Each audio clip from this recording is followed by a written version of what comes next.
In women's sports, he says it will deny federal funding to organizations who support it. With this executive order, the war on women's sports is over. The battle, though, will likely move to the courtroom with legal challenges expected. Members of Elon Musk's Department of Government Efficiency, or DOGE, have been working at the centers of Medicare and Medicaid services that, according to 3 people familiar with the matter, according to CMS, the federal agency provides health coverage to more than 160 million through Medicare, Medicaid, the Children's Health Insurance Program, and the Health Insurance Marketplace. The suspect in the deadly shooting in a manufacturing facility in Ohio taken into custody today. Authorities say he is an employee and was at the work site. One person was killed, the motive unclear. Winter advisories stretching from the Midwest to the East Coast. Officials say ice and snow will make driving treacherous. This is ABC News. While much of the country is facing winter weather, more record heat is expected across the entire southern U.S., from Las Vegas to Raleigh, North Carolina. The lone suspect in a deadly shooting at a manufacturing facility in Ohio has been found and arrested. Around 150 workers were inside KDC 1 Cosmetics in suburban Columbus last night when, without apparent provocation, one of them pulled a gun and opened fire on coworkers. Police say that someone was Bruce Reginald Foster III. One person died, 5 were wounded before Foster left the building. Almost 12 hours later, police served a warrant on a home in Columbus. They found and arrested Foster without incident. He's to be charged with aggravated murder. Jim Ryan, ABC News. A Stradivarius violin made in 1714 could be the most expensive musical instrument ever sold. When it goes to the auction block this week at Sotheby's in New York, it could fetch as much as $18 million. Michelle Franzen, ABC News. If you're living with dry age-related macular degeneration or dry AMD, you may be at risk for developing geographic atrophy or GA. GA can be unpredictable and progress rapidly, leading to irreversible vision loss. Now there's something you can do to slow it down. Get it going slower. Izervay is proven to slow GA progression. Izervay gets GA going slower. Izervay or avacincaptad pegol is a prescription eye injection used to treat GA. Don't take it if you have an infection or active swelling in or around your eye. Izervay can cause eye infection, retinal detachment, or increased risk of wet AMD. Izervay may temporarily increase eye pressure. Your vision may be impaired after an eye injection or exam. Don't delay. Ask your doctor about Izervay today. Izervay gets GA going slower. Visit Izervay.com. That's IZERVAY.com. The views and opinions of the following show do not reflect those of WSMN, its owners, and/or associates. Welcome to the Common Sense Conservatives, a political discussion group about current events and other government-related matters every Wednesday evening from 7 to 8 p.m. Right here on WSMN 1590 AM, WSMN 95.3 FM, and streaming live on wsmn.live. Making sense of the inverted reality we are subject to every day, the Common Sense Conservatives are here to help bring you back to reality. Now, your hosts, Chris Wyatt, Todd McKinley, and John Grosvenor. Hello, everyone, and welcome to the Common Sense Conservatives. This Wednesday night, we got a full house. Todd McKinley and Chris Wyatt both made it in tonight, so I'm pretty pleased about that. Guys, I'd just like to start off with what was AOC thinking by challenging Elon Musk intelligence? Doesn't she realize she's the poster child of idiocracy? I think she thinks we're blinded by her beauty. You know, all Republicans want to date her. I've been sending her Valentines for 5 years, and she hasn't responded. I'm so crushed. She's kind of rude, isn't she? She is. She's kind of stuck up. Typical cheerleader. Well, how you doing there, Todd? You're being awfully quiet, so I'm thinking you're kind of concerned. Is Todd McKinley's microphone working tonight? Well, is it working? Sounds good. We got you. We got you. All right, perfect. It's working now. That was probably my hot mic a second ago. I tested the button and I was like, oh, let me mute it real quick. So you caught me, and it was only like a quick second. So good stuff. But yeah, the Colonel, I see that your beard is now shorter, very well kept. You got a nice haircut. I think you are sending AOC some pictures, probably. I don't know. It looks like you are. Well, it's just in case someone calls me from the Trump administration. I want to look my best. There you go. Right. Yeah. I love it. Yeah. I mean, they've been playing that close to the vest with a lot of young folks in the administration, a lot of go-getters. I would love to see them bring in some good experience, but people that have not served in any major capacity in previous administrations. You as just as an example would fit that mold. You have a lot of real experience in the world. As do I. John does as well. But I'm just saying, just as an example, somebody like you, bring you in being an intelligent advisor, work with the DNI, who's going to need a lot of help, I'm sure. Somebody that understands the system, all the agencies involved, 18, 19 intelligence agencies across the entire executive branch. You understand it. You've worked with them. Experience like that, but not somebody who's a political old hand who's been in and out of administration. I think that's what's needed. I think that's fair, and I think that someone that has been in politics but knows politics and understands our Constitution on top of all that. Yeah, I tell you, I know one thing for sure. There's a lot of job openings. There's a lot. Oh man, I'll tell you. Oh my goodness, John. All CIA employees have been offered a buyout. All, not one, not two, all. USAID is being shut down, and they're crying about it. It's illegal. It's unconstitutional. I'm sorry. It was John Fitzgerald Kennedy who created it out of thin air with executive order. So it's Donald Trump who can take it away after thin air. The only thing he can't do is take the money away that's there this year. He can freeze it, but he can't use it elsewhere because it's a matter of public law. But there is no public law for next year for AID. So bye-bye. Right. We hire a chief executive, every 4 years, the president, namely, obviously. So they could, in my opinion, as long as they're following the Constitution and the laws that are on the books, which I believe that he has every right to direct those agencies to operate within their mandate, as long as it's, legal and constitutional, period. And I believe that's what he's doing. Yeah, I'm with you, Todd, 100%. And John, I'm telling you, man, I have not gotten a night's sleep since about the 18th of January, at least, because I've been covering this, and it's like I feel like I'm doing rope-a-dope here, poof, poof, just getting hit. I can't keep up with it, man. I'm like the Energizer Bunny. I'm getting like 15-minute cat naps here and there, but I think Trump might be slightly ahead of me. It's because he has the initiative. I have to respond all the time. It takes a little longer to respond. But I mean, my goodness, I just went through some headlines and some things that are going on, and then the reactions. Now Google is dropping its DEI requirements because of all this, and the NFL is not going to put that idiotic, racist, bogus garbage, end racism at the end of the end of the end zone at the Super Bowl. The list goes on and on and on and on. It's fantastic. And I made a map yesterday, guys. I don't know if you saw it. I put on Twitter. I made a map. Trump's world order, and I've got a flag planted over Canada, Greenland, the Panama Canal Zone, Gaza, Antarctica. One over South Africa. Said, what about South Africa? Come on, guys, don't leave us out. Well, did you hear today there was somebody talking about how Elon Musk, he's from South Africa, he's bringing his apartheid ideology over here, trying to create apartheid in America. I'm like, I think he's trying to eliminate apartheid, and I believe he was against apartheid whenever he grew up.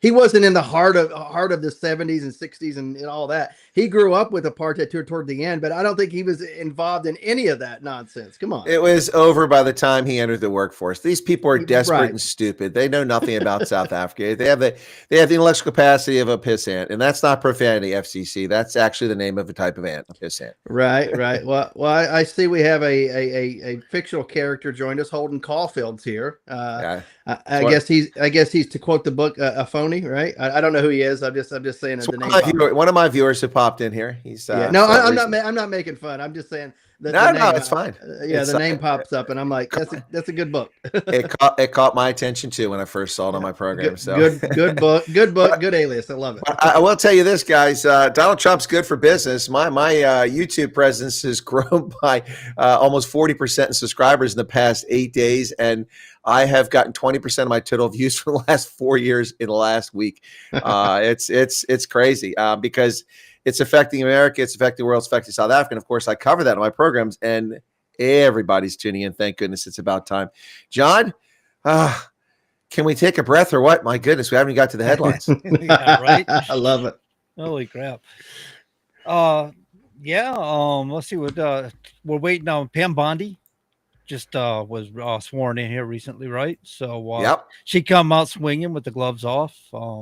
laid into this, what is it, the DI cities here, the sanctuary cities, and Oh, pretty much told him yeah. you're not getting funding anymore because, hey, if you don't want to enforce laws, I guess you don't need funding to train your law enforcement officers or whatever. This is the second best thing. The best thing that's happened is a true commitment to sovereignty and the rounding up of criminal alien invaders. That's number one.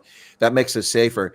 This will also enhance that. These cities are illegal in violation of federal code, and the mayors and the councils and the police chiefs and the fire chiefs, all responsible for this stuff, need to be charged with federal criminal actions, have warrants, bench warrants issued against them, make them appear at court, make them defend themselves, drain their life savings because of their criminal activity, and put them in prison for their crimes. And don't stop there. Don't stop there. Let's start going through TikTok and Twitter and all these little smart aleck little teachers in schools who are poisoning the minds of our children, teaching them to perform fellatio when they're 5 years old.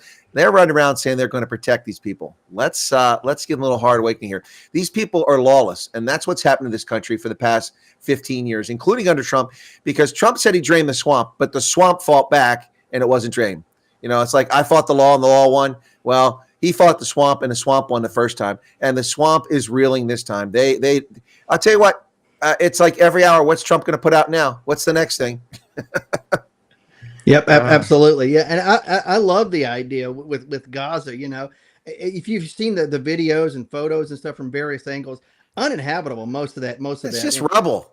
Yeah, and what the thing is, it's not we're not coming in there to take it from you. You've chosen to attack a country that was living in peace right along beside you, and you raped, you murdered people, you committed criminal acts against these people, violent crimes, if you will, war crimes, et cetera, et cetera. The list goes on. You've chosen that you can't elect a real government, whether it's Hamas, whether it's the PLO or anything like that. You elect terrorist organizations to lead your country. I'm sorry, you don't get to be a sovereign nation until you can act, in compliance with the norms, that we all have to live by.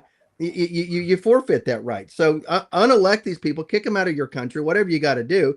And until then, you don't get to be a sovereign nation that we get to take serious. I'm sorry. I think Israel used to have control over Gaza Strip, right? They had control Gaza until is 1995. Egypt. No, they gave it up. They walked away in 2005. Gaza is part of Egypt. There is no Palestine. There was no the Gaza Strip. It's part of Egypt. They attacked the Israelis, and the Israelis fought back, defended, and captured that territory. So if it goes to anyone, it should go to Gaza or to Egypt, but they don't want it. And you're correct. The Israelis gave up and turned it over completely. They forcibly removed. They're talking about genocide, forceful expulsion. That's what happened to 9,000 Israeli citizens. They were forcibly removed from 25 settlements by the Israeli government to leave the entire Gaza Strip to the Palestinian Authority. That's what they did in 2005. But look, guys, when I look at Gaza, and this is not anything to do with the Gazans, but just look at the terrain. It's like meet the Flintstones. They're a modern Stone Age family. It's like rubble, Barney rubble out there. There's nothing but debris. It's not inhabitable. There's going to be probably hundreds, if not thousands, of cadavers that are out there that have to be recovered and respectfully and disinterred and buried somewhere. Look, it's this. Look, hey, look, 2030, the opening of Mar-a-Lago on the Med. Here it comes. Yeah, absolutely. Why not? Why not? So you think that's the ambition, is to be able to generate a return of investment off it? Nah, Trump's being a smart aleck. It keeps them off guard. They're all losing their minds. Look at them freaking out now. They've already started. Representative Al Green, unfortunately not the talented musician, but the lunatic Texas representative, has started the impeachment against Trump. First off, he said the movement to impeach the president has begun. That began 9 years ago and has never stopped. You've already tried 2 bogus impeachment. He said, I rise to announce that I will bring articles of impeachment against the president for the dastardly deeds proposed and dastardly deeds done. What is this? He says, Dudley Do-Right, the dastardly deeds? The dastardly deeds. I was looking for a curly mustache. Boris and Natasha going to pop on screen next on an episode of MSNBC? Come on. Who dubbed that term? That was like some gangster way back in the day, and he made it up. Some Hungarian gangster, something like that in New York City. But he made it up. It was like some word he came up with out of nowhere, and it just became a word. But I think you have to commit an offense or something first, right, before you can be impeached. It can't be because you supposedly said something. No, you don't have to do anything. That's the misnomer for American public. You have to understand. A lot of people miss their civics class. An impeachment is a political trial to remove your opponent. You don't have to commit any crime. Trump committed no crime. And if they had won successfully and got the impeachment, he would have been removed because that's just how the rules are. So all you have to do is excuse me, have a sufficient majority in the House, which is a simple majority, and a plurality. I mean, a 60-40 in the Senate, and you can impeach any president for anything. Well, you're right. You can impeach him because he's in inappropriate behavior or a number of reasons you can impeach him. I didn't think you could just impeach him because he's, hey, you know what? I don't like his haircut. That's all it takes. That's all it takes. Right. Absolutely. Yep. I mean, think about this. Ridiculous. Go back to his first inauguration. That very day or the very next day, the headline was the impeachment has begun. Essentially, I forget the exact headline, but it has begun. Yeah, essentially. So that's exactly right. And he was. Let's talk about what he's impeached over. He was impeached over a scam set up by John McCain, giving information to the FBI, what he obtained illegally, which was spied on by our allies in the Five Eyes community. Talk about betrayal there. And there was nothing to it. It was all a scam. And then he was impeached by a made-up dossier by a disgraced former British spy who was on the payroll of Hillary Clinton, the Democratic National Committee, to destroy Donald Trump. It was all passive lies, all in conjunction with Adam Schiff, the Democratic National Committee. That what's her name there from Florida there? Debbie Wasserman Schultz. Debbie Wasserman Schultz. All of these nasty, scummy swamp creatures. And they successfully held an impeachment against the President of the United States for a crime that didn't exist. It's an allegation that had no merit to it whatsoever. And the whole country turned on him, at least half the country. And then the phone call. The whole thing's a lie anyway. First off, the president committed no crime. He also didn't do what he's accused of, denying Ukraine arms. Isn't it ironic? Because Barack Obama, when Ukraine was invaded by Russia and they annexed the Crimea in 2014, Barack Obama refused to send offensive weapons to Ukraine. Right. All they sent were bandages and mess kits and tents. That's it. And then when Trump comes in office, it's in legislation to do military weapon sales, including Javelin anti-tank weapon systems to there. And we're sending them there. But because of a concern about corruption, and Donald Trump congratulated Zelensky on his win, and they used that phone call by spying on Trump to claim that he tried to stop weapon sales. All he did was threaten to pause to review for 30 days. This occurred in August. He only had to finish the purchase of the weapons by 30 September under the law. That's when it's allocated. And people don't try to catch me on this. I used to implement these programs around the world, buying and selling these weapons, and that's how it works. He had until 30 September to complete it. And throughout the year, we'd already made all the deliveries except the last one. So it's all just fraud. It's all made up. You don't have to have any real charges. That's why there's no jeopardy attached to an impeachment. You cannot put a person in prison for impeachment. You can't do it. Also, there's no condition that you can bar them from future holding office, is what to the Democrats. That was their fantasy. We'll impeach him, we'll get him out of office, and we'll bar him. You can't bar him. There's no such thing. All you can do, the only recourse for an impeachment for political office is removal from office. That's it. That's the end of the game. So you can remove him, he can come back like a bad penny and win the next time. A bad penny. Yeah, that's it, right? Yeah. Yep. Which is absolutely true, and of course here they are again. They're going to drum up some other nonsense. It's like at this point the Democrats have no credibility to do any sort of impeachment or to post him on anything at this point. And I think the administration understands that, and they're keeping the Democrats on their heels every day. Left, right, uppercut. Continuing to push them back against the ropes. That way they can get no footing under them, and that way maybe the next go around, the next midterm, Trump will perhaps gain seats instead of losing them like many presidents do during the midterm. This will be the second go around. I think we've had enough of the Democrats. I dare say very likely that Republicans, if they get their stuff together, I don't want to curse here, they get their stuff together, get on board with this, they can gain seats in the House and perhaps maybe a couple in the Senate, and who knows at the state level. So I initially was very skeptical that Elon Musk and Doge could remove $2 trillion in federal spending. After all, only 18% of the budget is discretionary. So the $7 trillion spent last year, only a portion of that, that's basically you'd have to take everything out. But at the rate that Musk and Doge are finding fraud and corruption and abuse in the federal government's programs, my goodness, transgender story time, coloring books for Peru, sex change operations for Serbians, and it's just the list goes on and on. And so the USAID has a budget of $45 billion. Now, some of that money is sunk cost. We're going to have to pay for certain functions they do that'll be transferred to State Department. So some of that money will have to be spent. The Department of Education has $120 billion. Since they're making the loans to students, which is immoral, it should be the banks doing that. a lot of that's going to stay. So we can't just take 120 billion and 45 billion, say 165 billion are gone just like that. Unfortunately, but we will see significant savings right there. We can say as much as 70 to 100 billion dollars in savings from those two agencies gone alone. And wait till Trump gets Congress to help him back repeal the Consumer Financial Protection Agency, an unconstitutional, extra legal, no oversight body. And wait till they repeal that. That is going to save us another $500 million in annual expenses for something that spies on Americans and uses their own transactions against them. And the list goes on and on. So I'm a little more hopeful that maybe they can trim a lot out. Now they've got got team teenagers out there. They're freaking out over teenagers working on this, but they got team teenagers out there for Doge going through Social Security payments. That's why they wanted access. They're looking for Medicare and Social Security fraud.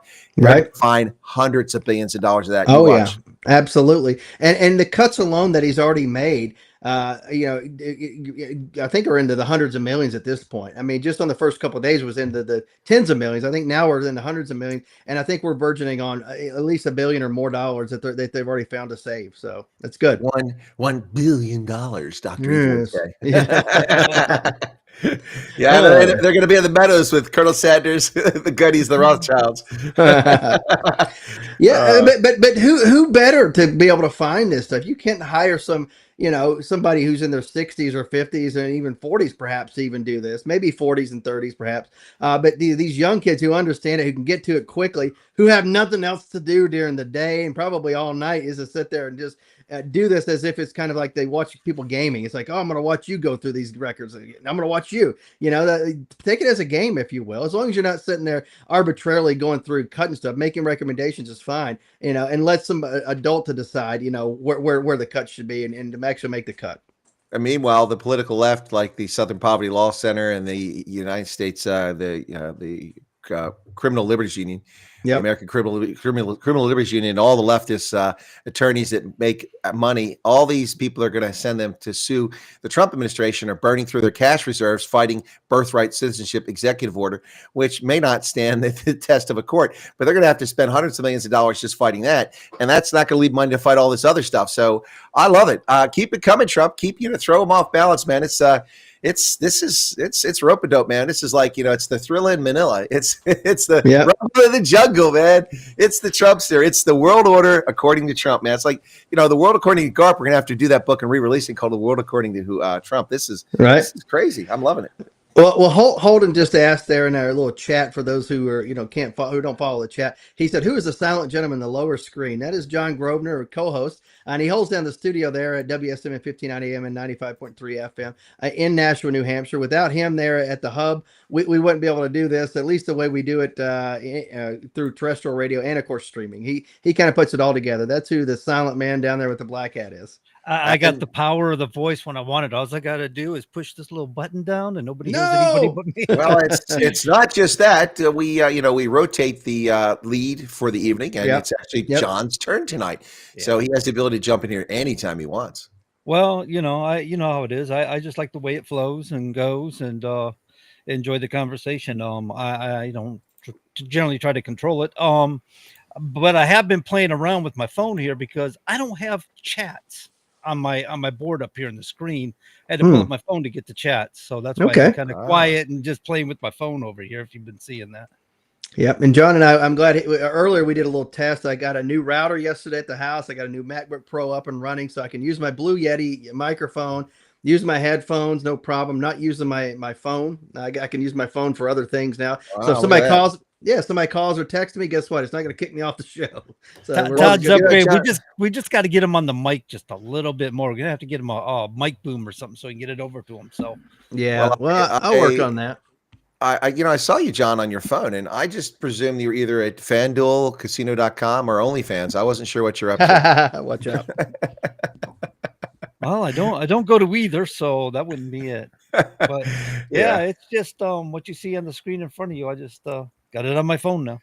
Yeah, speaking of microphones, I had to retire my microphone, which I bought 5 years ago. It was started popping. I knocked it over a few times. I think I might have done some damage to it. That But, will do damage to You it. dropped the elbow on it or something. I It got in your dropped way? the hammer on it. I gave it a Trump treatment there a couple of times, and so I had a spare, which was on the boom. I used to use it occasionally. Here now the boom is empty. I have another one I could put up there, but you notice you probably see the purple color instead of the red tonight because this one has software now. It's more advanced. Anyway. But I was making videos and I'm listening to video as I edit the software. I use software to edit. I'm hearing this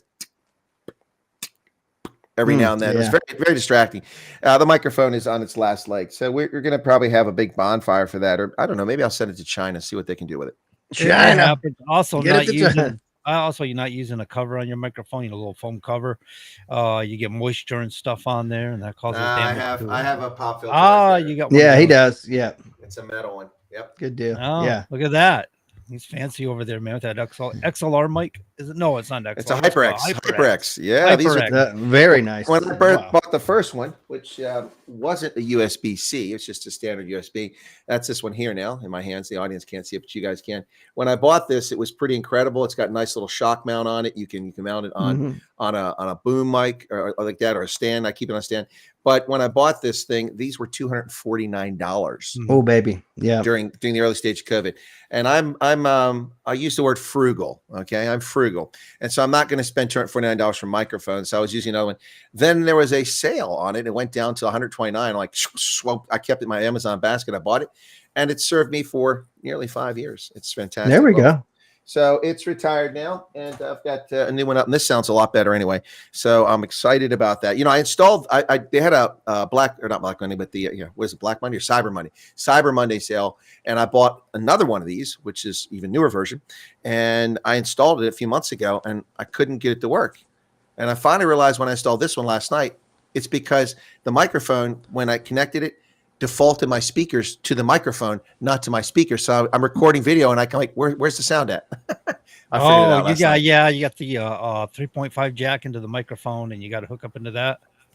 No, it's a C thing. It's just it automatically there is a 3.5 jack in the back of it. You're correct. I could put my earphones in there, but it default it took over not just the microphone but my speaker function. So my Bose speakers are so I recorded videos. I'm like, all I see is my mouth moving, but I watch the levels when I record it. So I find out what the problem was last night. So I feel a lot better, and we're back in business here. So that's probably bored people. Some of this technology is horrid, man. I have problems with, because you got the volume control in your computer, you got the volume control on your mixing board, and you got the Google itself will take control over your volume and reduce it on you. And it's a nightmare sometimes chasing the volume in your microphone to get some kind of boom out of it, No, you're right. When you're on the level, computer. getting the levels, it's not the simple days just having a board in front of you. You've got software controls on the microphone, software controls for software, for the microphone, for the streaming software. It just goes on and on. Yeah. It's kind of defeating sometimes. And then you get an echo and you can't locate the darn thing, You're getting feedback somewhere and you're playing with things and it's nightmarish. Oh, I get an echo all the don't time. envy text. I keep hearing this. They're eating the dogs. They're eating the cats. They're eating the pets. That's what I keep hearing. There's an echo going through my head. Oh, my goodness. So I'm thinking everybody tuned in tonight so they can listen to us discuss microphones and how they work. Sure. Why not? I mean, it's good to have a good tech discussion every now and then. We're a free-flowing discussion group. We discuss politics, but a little bit of everything, right? Everything that's going on out there in society, Well, ever since Elon Musk took over Twitter and renamed it X, the left has been gunning for him. They successfully colluded to stop advertisers from spending their money there, which is illegal, but they did it. They've written all this bad press about it, how it's become a cesspool of right-wing or extremism, racism, when actually it's become quite the opposite. It's become much more balanced cesspool of garbage from both sides, not just from the left. And that's where it was all coming from before. So it's a little more balanced and it's a healthier, but still a bad space to be in. But they said the company's going to go bankrupt. It's making no money. Well, of course, Elon Musk didn't pony up $44 billion out of his pocket. He put a team of investors together. He put a small amount of his own money down, and they borrowed a bunch of money. Well, they've got $5.5 billion in outstanding loans, and the banks wanted to sell it and offload it. Initially, they're going to sell for 95 cents in a dollar because they didn't think there's any interest. Well, a surge in interest led them to up it from like $2 billion to $5.5 billion of debt, and at 97 cents on the dollar at 11% interest. So there is confidence in Elon Musk amongst the investment community, if not the media. So that's some exciting news there. Mm-hmm. Oh, absolutely. Yeah. And it's funny as how they go around and try to shut him down. They can't use government now to shut him down. So now they have to use their little cronies in the bank. And of course, that's going to collapse on them. Of course, once they see that something is worth a heck of a lot of money, they're probably going to sit back and take notice. And of course, let their business sense, rule the day versus trying to use their emotional side. Let common sense rule the day on that decision and allow him to continue to make money as he is and leave people the heck alone. Common sense. Yeah, get out of his way. He's capable. I'm trying. Hey, we use common sense here, right? We can disagree, but we have common sense about it. We don't use this ideological bent to make business decisions. Whether it's in my personal life or whether it's banking or whatever the case may be. I'm going to use common sense, good common sense to make that business sense, a financial decision. I think bankers and business folks will probably do the same thing whenever it comes to that bottom line and that or the almighty dollar, if you will. There you go. Just a thought. It's a thought, and we've got some good crazy thoughts here that I'm telling you, man. Did you see that the Postal Service, John, suspended the shipment of packages from Canada or from China yesterday because of Shine and Temu, these companies that send things under the delimitis. In other words, they act like they're not businesses and they send it to people, and it's actually business. Anything under $800 in value and pay no tariffs on those goods, and they've been doing that to the tune of billions of dollars. It's not just here; they do it in South Africa, they do it in the UK, and they've been getting away with bloody murder and violation of the norms. So last night they stopped the Postal Service under executive order, stopped all acceptance of packages. It's been restored today, but they've applied tariffs that the Chinese are willing to collect now. So that's interesting to say the least. But unfortunately, the suspension of delimitis will have a bad effect for those who send care packages to their loved ones around the world. Because you'll have to pay a customs duty on it. Well, isn't there a certain amount that if it's under 800, so if it's under $800, you're fine. But that's for personal though. You're talking about for business. They were a business. Well, the business isn't allowed to do that for anything, and they did it for as if they were personal stuff. So that's why they put a stop to it. We've been getting cheated out of hundreds of millions of dollars, if not billions of dollars, in tax revenue by these crooked Chinese companies and others.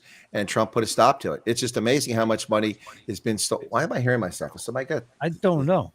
Suddenly, it's like somebody's turned on the. It just started happening. Yeah, it wasn't there before. Okay. Yeah, I think I'm good. I can't hear anything other than you guys just talking. So I got headphones on, and I know I got no external speakers running.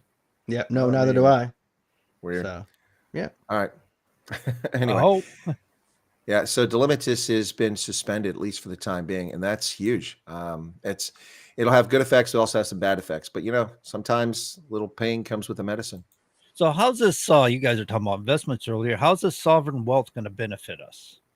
Okay, so I haven't seen any reports on this. People have been telling me that Trump wants to establish a national sovereign wealth fund. Is that what you're talking about? Yeah, he just signed an executive order here yesterday, I believe, to get that established. And he put a couple people in charge, a couple big guys in charge of it. And they promised that they're going to do the country good by it. From my understanding, it's asset investments and stuff. So basically, they're going to take government money, put it into investments for assets and things like that, and develop another stream of income. Sure. Let me explain what a national sovereign wealth fund is.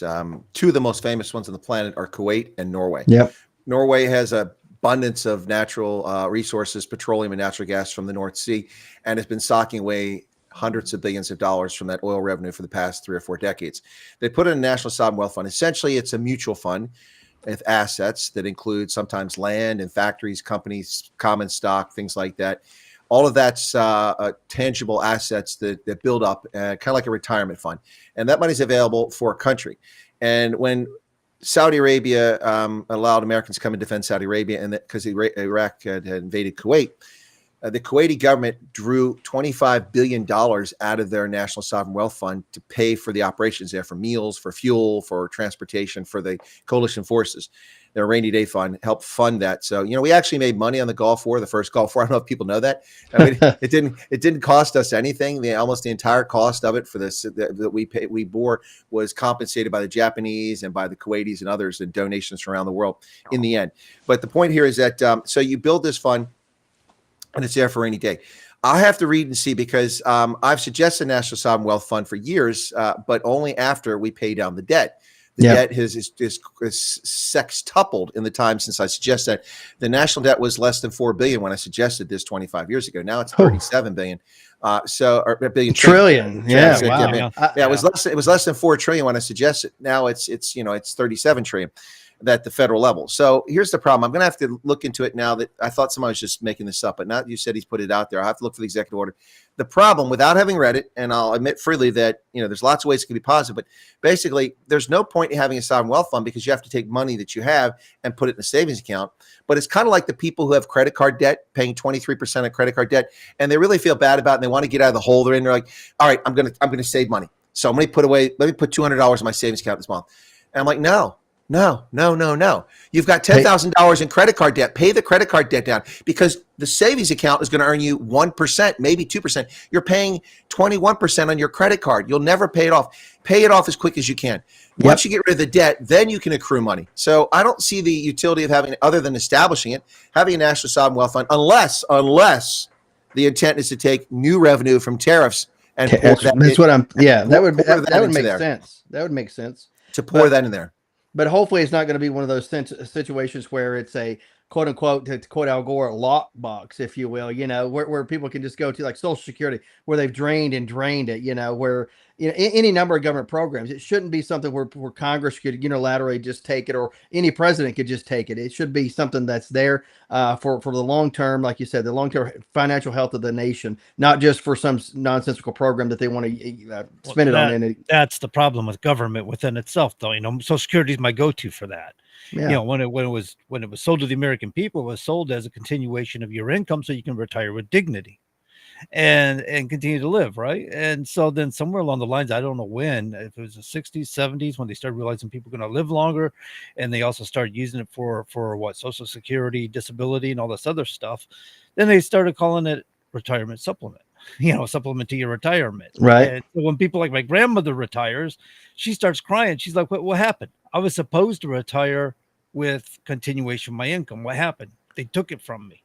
And this is the problem with government. It works fine for who institutes it, right? If they know what they're doing with it, they know what they're like Trump right now. He knows what he's doing. He knows what he's handling. But 20 years down the road, with Jack Wagon like a Biden comes in again, and here we are all over again. They're squandering money. They're ripping people off. The whole thing with Social Security is the problem is financial ignorance. Americans are intentionally financially ignorant by the financial industry, by society, by politicians. And so people just don't know. The fact that schools don't have mandatory financial planning and understanding, I have classes like that in high school for every student, is just beyond the pale for me. I don't understand how this happens. And Social Security is not a retirement plan. It's not. But it was sold as one. It was sold. Oh, yeah. Okay. It's a Ponzi I'll go with scheme. you on that. And when people, the first Social Security beneficiaries in the 1930s, when it came about, were getting payouts, 37 workers were paying in to pay for that one person. Today, it's not even 2 to 1. It's not even two. It's less than 2 to 1 paying in. It's closer to 1 to 1. And it's unsustainable.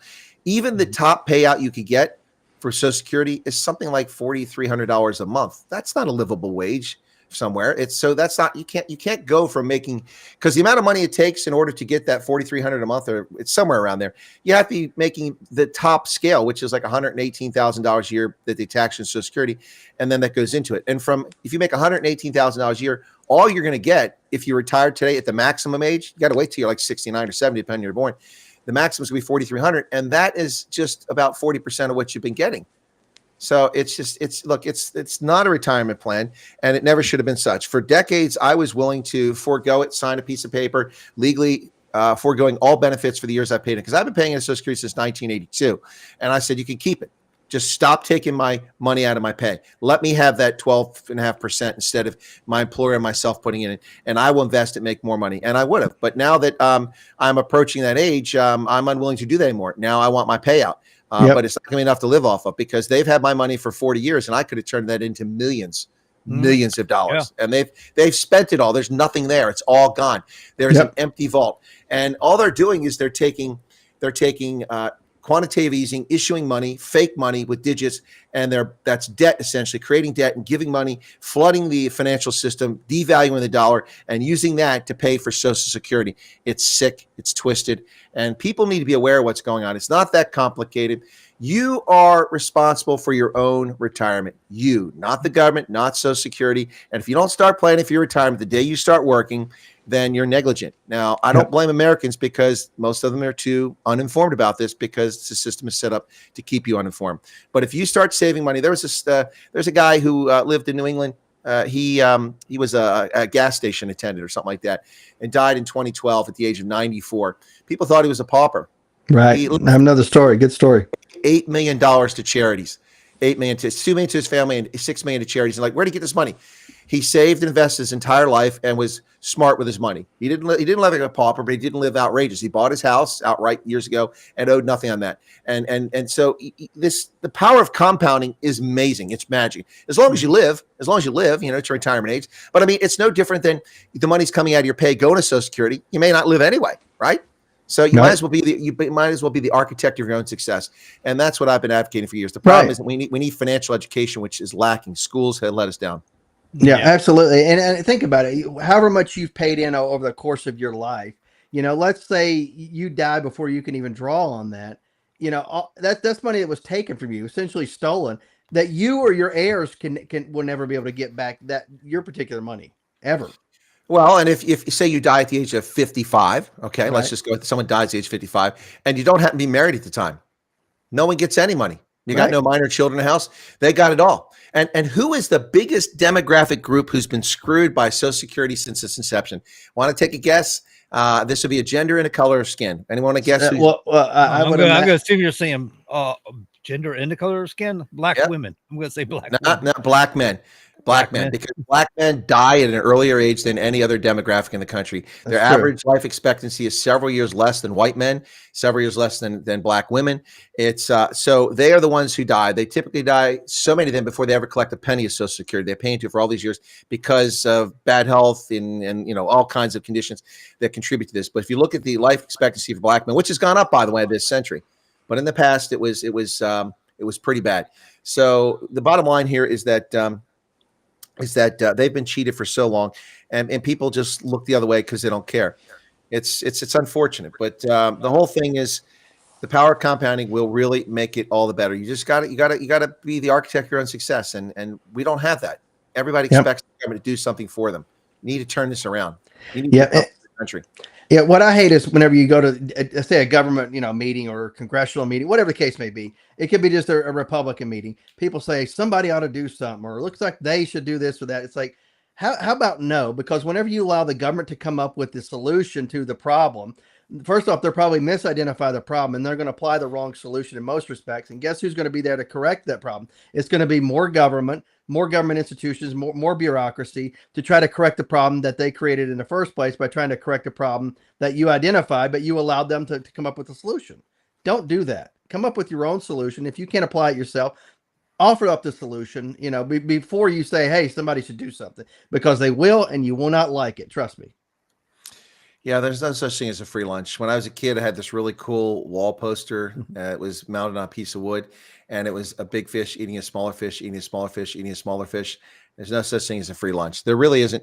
And you got to take responsibility. And we just have generations of people. Now, this is not just Gen X or millennials. It's also boomers too. Yeah. People who are not taking responsibility for themselves, expecting others to do it. Now, the one thing that blows all this out of the water, let's be fair, is medical cost. That's something that definitely as a society we have to address, and we should have addressed it. We didn't address it with Obamacare. All that did was just corrupt the payment system and make it even more expensive and take 20 million working people off the health insurance rolls.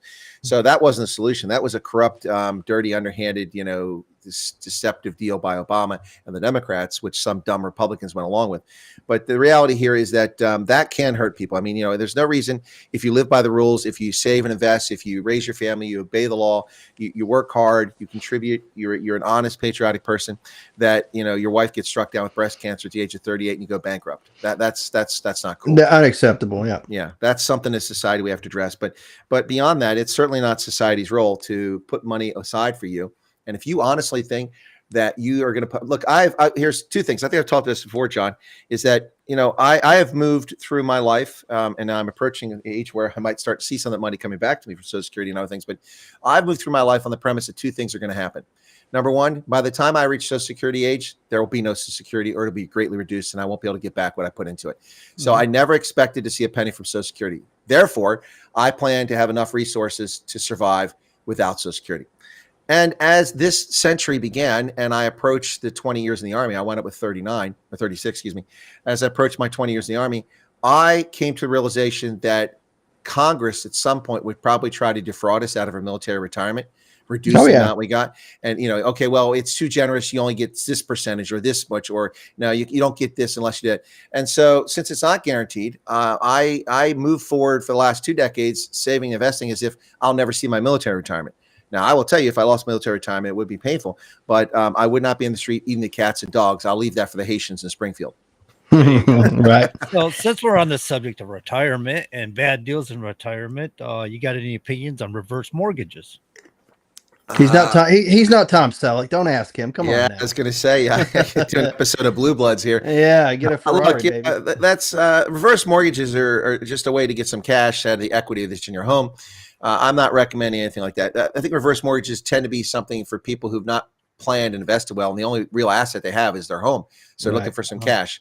But if you plan and saved and invested, you're going to have tangible assets. You're going to have your own sovereign wealth fund, and you're going to be able to draw out of it. So look, I'm not going to give financial advice. I guess I just gave a little bit there to be responsible, but I mean, not specific at source of investments. That's up to people to do. I just don't like reverse mortgages. I mean, it's awful that people have to rely on that because you get 30 cents on the dollar.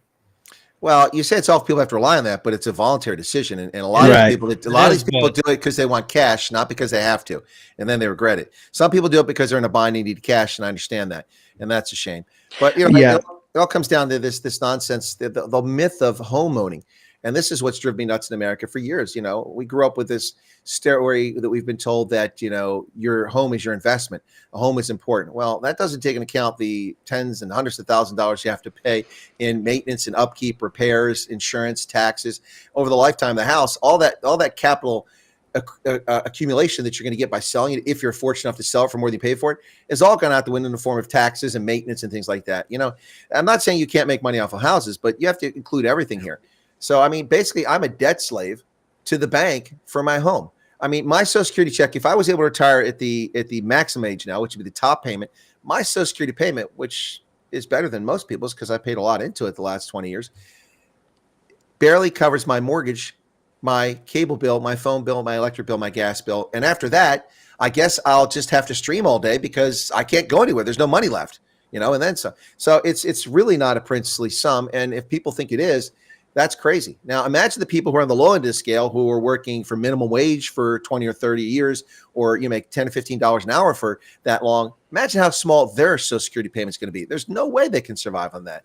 It's insane. And anybody that doesn't tell teenagers this is remiss in their responsibility as an adult. And if they're ignorant, they need to educate themselves. Look, I didn't get a class from Social Security Administration. I was curious. There were questions about Social Security in the 1980s when I was a young man, and that's when the Congress and Reagan reformed Social Security and created the lockbox, and they secured it forever by doubling the rate of taxation. Now, people don't realize this. We're paying twice as much in taxes now as we did in the 1980s, and they've squandered every penny of it. It's all gone. They also allow the money, instead of staying in the Social Security account, to be put into the general treasury. And so the Treasury Department spends it for playtime for transgender kids in Peru through USAID. It's disgusting. Somebody here says you don't own property in the United States. You were given a deed. Try to live without that deed because renting stinks. Nobody gave me a deed to this cowboy hat. That's property. Nobody gave me a deed to my Krugerrands. Oops, did I say I had Krugerrands? No. Where are they buried in the backyard? Just so they're buried in the backyard in full sight of my 6 neighbors who can see my backyard. If you believe that, I've got some beachfront property in the Wasatch Mountains of Utah. I'd like to sell you. Yeah. Anyway, look, you have to be. Look, people have agency, and they don't understand that. I mean, they think agencies like the CIA. No. You have agency. You have the ability to make decisions to affect your future. Yes, we live in the confines of a system, a political and economic system that has constraints on us. But within that system, you have the ability to move freely. That's why when I hear about, well, it's a systemic racist, I didn't have a chance. Oh my goodness, I wasn't born with a silver spoon in my mouth. I didn't know it gave. I went to high school. I didn't have a varsity jacket. I didn't get a car when I was 16. I had none of that stuff. You were born with that white privilege. Now, come on. Come on now. The government gave him a car. They must have, because he's white. White privilege. Did you see Adam Carolla's white privilege thing when he testified to Congress? Yeah, he lit him up. I loved it. Oh, he did. I'll just do it real quick for the audience. He basically said that here's my white privilege. I was from Los Angeles and I wanted to be a firefighter. So at 18, I went to the fire station, asked how I apply, and he said, "Yeah, that's all fine and dandy. Come back. Here's the application. Come back in 7 years." So he went, he dug ditches and cleaned trash for 7 years and made minimum wage. And then he went back, or he got a letter 7 years later from the LA Fire Department. They said, "Come in to take your test." He came in, he stood in line to get his test, and there was a black woman standing next to him, and he'd been waiting 7 years to be called in. And he said, "Well, I've been waiting a long time. How long did you have to wait?" She said, "Oh, Wednesday." Because as a white male, he wasn't allowed to apply until after 7 years, to give 7 years opportunity to people who weren't white men. That's what's wrong with this country. Yep. That racism, bigotry, and misandry, that needs to stop. That's why we got rid of DEI, man. Right. Well, you look at the DEI that's played out in Los Angeles and the surrounding communities with their fire departments, and now look at with the Pacific Palisades fires, they're suffering because of the DEI hires and all that. And you look at who's at the head of those departments. Look at who's the mayor. Look at who you put on your city councils and so forth. These are the people that are making those decisions. Would you want the people that are focused on DEI, woke nonsense, and of course, drag queen story time, to be able to fund a fire department that's going to come put out your neighbor's fire so it won't spread to your house? Or do you trust, good common sense government and your own judgment? So that's why people need to be involved politically and locally. Like you said, within the system, you can make changes and you can make things better. But if you sit on the sidelines of life, you're going to see who's going to show up. It's not going to be people that you respect or people that you trust. So why is it that Trump goes to California and suddenly they got water in their hydrants again? I mean, where'd this water come from? It was in storage or being released into the Pacific. They had water. They're just negligent. Yeah, now they're trying to downplay it. Wasn't necessary. It's kind of like Hillary Clinton posting on Twitter. She thinks she's so bright. She's dumb as a box of rocks. Hillary Clinton's trying to attack Sean Duffy. Remember that Secretary of Transportation Sean Duffy had been Transportation Secretary for all of 18 hours, I think it was, maybe a little bit longer, when the mid-air collision took place. And she posted about what's going on. He said, "Big news, talk to the Doge team. They're going to plug in to help upgrade our aviation system." So her response was, they have no relevant experience. Most of them aren't old enough to rent a car. And you're going to let them mess with airline safety that's already deteriorated on your watch? Deteriorate on his watch? Right, on his watch, yeah. Immediately, but they immediately blamed him. They blamed President Trump. And it's like, oh, gosh. And first off, let's see what was really at the root cause. More than likely, DEI was a big part of it, for sure. At the same time, was there inexperience? Where was the shortcoming in training? Where was the mistake made with regards to allowing that plane to do what it was doing, or the helicopter to do what it was doing? Who had control of that? Well, in fact, a Washington Post investigation came up with exactly what I suspected. If you overlap the helicopter corridor along the east bank of the Potomac River when it comes down past the Anacostia River and goes by the Defense Intelligence Agency at Bowling Air Force Base, and you overlay the flight path for runway 33 when it turns over it, the corner of that is below 200 feet, which is where the helicopter has to fly. And so they're trying to blame it on the helicopter, which they're saying was 300 feet. My point is that even if the helicopter was at 200 feet, it didn't matter. If they were both in that same area at the same time, this was unavoidable because this is a design flaw in the air safety corridor that has been there for decades. 88,000 helicopter flights in the last 5 years in the DC air traffic control sector, and we haven't had an accident until now. We have been very fortunate. We've been very fortunate. That's luck. Yep. And you and I were both stationed right there on Joint Base Anacostia. I was at Anacostia. You were at Bowling. Now it's Joint Base. We've been out there many, many times along the riverbank. Of course, I've flown, not only just in and out of Reagan, but the helicopters, HMX-1, from their headquarters right there, right across from DEI or the DIA. Sorry, DIA, the DEI. You know what I'm saying? So their headquarters, they have their not their headquarters, but they have a attachment right there. Of course, they fly their missions to and from the White House to the Naval Observatory, and of course to Andrews. Flown on those many times, and I know the corridors. My brother, he was in the 12th Aviation Battalion out of Fort Belvoir, which are the gold top helicopters, very similar to HMX. He's flown those corridors, and even on 9/11, he flew those corridors. And of course, I've interviewed on my podcast whenever I had it, one of the pilots from 12th Aviation. We talked about the different levels and stuff, how they cross, and how so much aviation traffic in a small confined area with so many restrictions can operate so freely with one another. But like you said, in that one little area, there's that I honestly call it a blind spot, but there's that one spot where no matter what that helicopter pilot would have done, had they probably had to have been much closer to the ground, which would have been dangerous to them and anybody on the ground in a building, had they been below 200 feet, because there are some larger buildings that are near that area.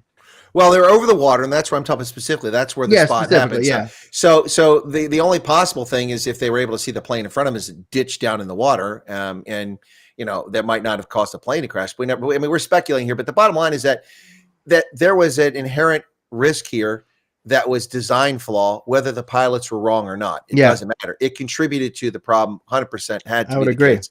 And this whole thing about the Army helicopters are 300 feet. Okay, 100 feet. Have you ever been in a helicopter and had the prop wash? Have you ever been next to a jet flying at 120 miles an hour and landing over top of your head? I have, because all those guys are aviation nuts who sit at the end of the runway. I used to sit at the end of BWI. I used to jog and run out there, and they all sit there and count the tail numbers. That's a sport. And it's a hobby, I should say, not a sport. I used to do it at Reagan Nashua because I lived right there. Right near. So you see the planes go right over your head. The amount of force that's coming there.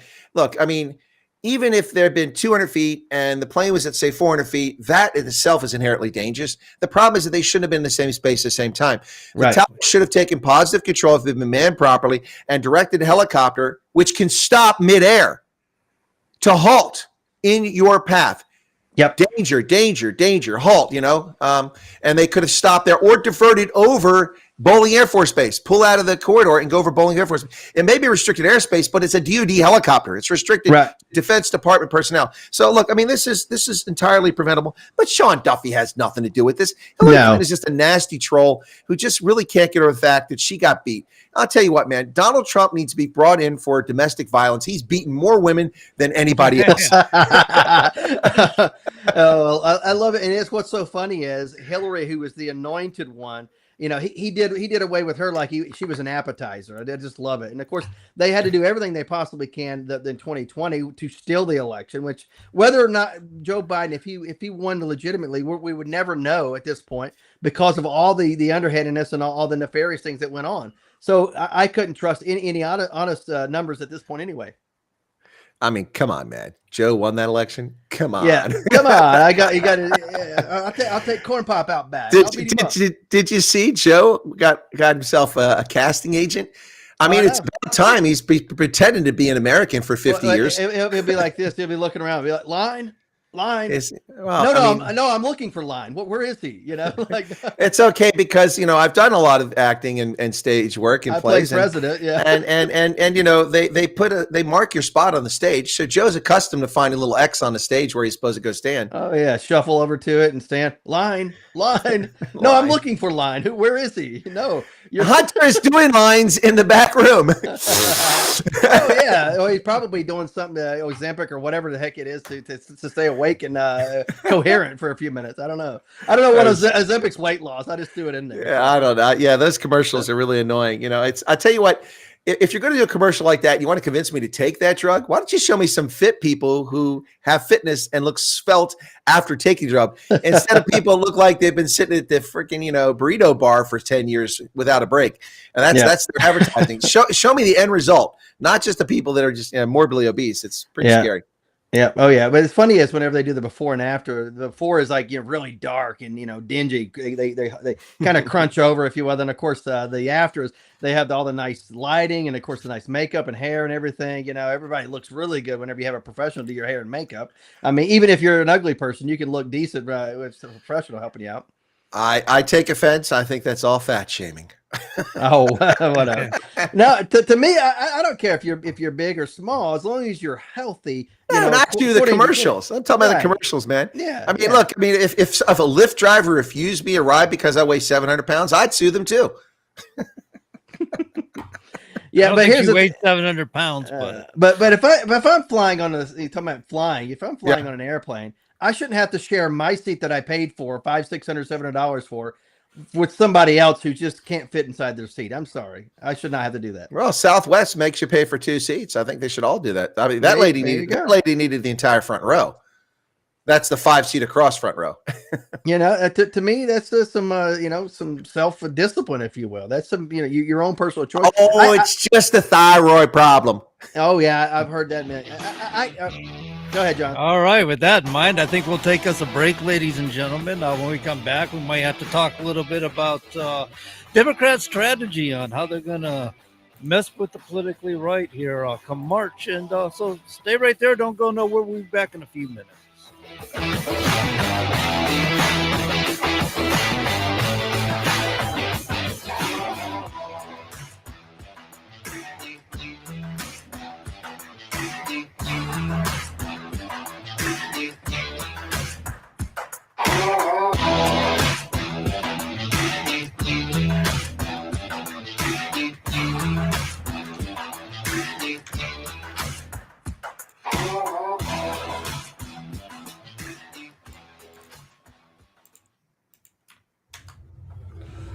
WSMN 1590, WSMN 95.3 FM Nashua. Listen, watch, and stream at wsmn.live. ABC News, I'm Michelle Franzen. President Trump signed an executive order calling for a ban on transgender athletes in women's sports. He says it will deny federal funding to organizations who support it. With this executive order, the war on women's sports is over. The battle, though, will likely move to the courtroom with legal challenges expected. Members of Elon Musk's Department of Government Efficiency, or DOGE, have been working at the centers of Medicare and Medicaid services that, according to 3 people familiar with the matter, according to CMS, the federal agency provides health coverage to more than 160 million through Medicare, Medicaid, the Children's Health Insurance Program, and the Health Insurance Marketplace. The suspect in the deadly shooting in a manufacturing facility in Ohio taken into custody today. Authorities say he is an employee and was at the work site. One person was killed, the motive unclear. Winter advisories stretching from the Midwest to the East Coast. Officials say ice and snow will make driving treacherous. This is ABC News. While much of the country is facing winter weather, more record heat is expected across the entire southern U.S., from Las Vegas to Raleigh, North Carolina. The lone suspect in a deadly shooting at a manufacturing facility in Ohio has been found and arrested. Around 150 workers were inside KDC-1 Cosmetics in suburban Columbus last night when, without apparent provocation, one of them pulled a gun and opened fire on coworkers. Police say that someone was Bruce Reginald Foster III. One person died, 5 were wounded before Foster left the building.